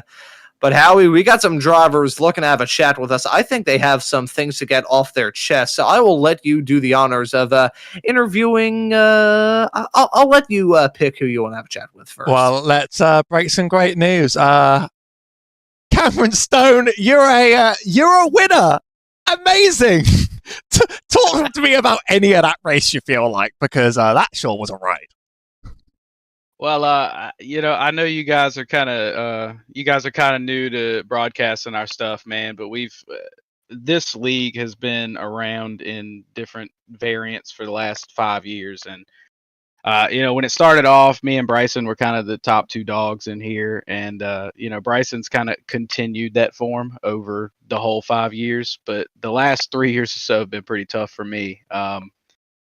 You got no idea how bad I needed to win a race, whether it was the Xfinity car or the Cup car. I mean, I just needed something to feel good about in this thing, and when that caution comes out with 20 laps to go, I'm just like, okay, that's really in my favor, because nobody had anything for Johnny Avila on the long run. His car was dialed, and me and Bryson both didn't have anything for him. But you get some new life with a little short run to the finish, and survive the short runs and the wrecks. Both of the wrecks really happened right in front of me, so made it through both of those. And then when we came off of 4 coming to the white, I saw, Johnny and I think Truel get hung up, and it's just me and Bryson. And, me and Bryson are really good friends. We've been racing together for a long time, and he's got, 3 or 4 wins in this series this year. So when we're going down into 1, we're actually in Discord together. I said, well, man, I need this a lot more than you do, so no hard feelings here. But, we're driving down in turn 3, man, and he goes in deep, trying to keep me from getting to his left rear. And I knew that I had to wait until we got to the kink of the quad oval to make any contact with him. Just kind of timed it perfect to get that run at the line. But I really didn't think I won it. I'm sitting backwards, in the Davey Allison position, like I'm about to go to the hospital. But we got the dub, so it's all worth it. I mean, You're going to say it was all worth it. I'm sure that feels like nothing else. You've probably not been able to say this for a very long time. Is there any other thanks and shout-outs you want to give now that you get to visit Victory Lane? Yeah, man, I got to shout out Bryson. I mean, he's such a class act, man. I mean, I really did him dirty, and I hate to win a race like that, but he's not even mad about it. He's like, yeah, I know how bad you want it, man. So good race there, but definitely shout out to Bryson.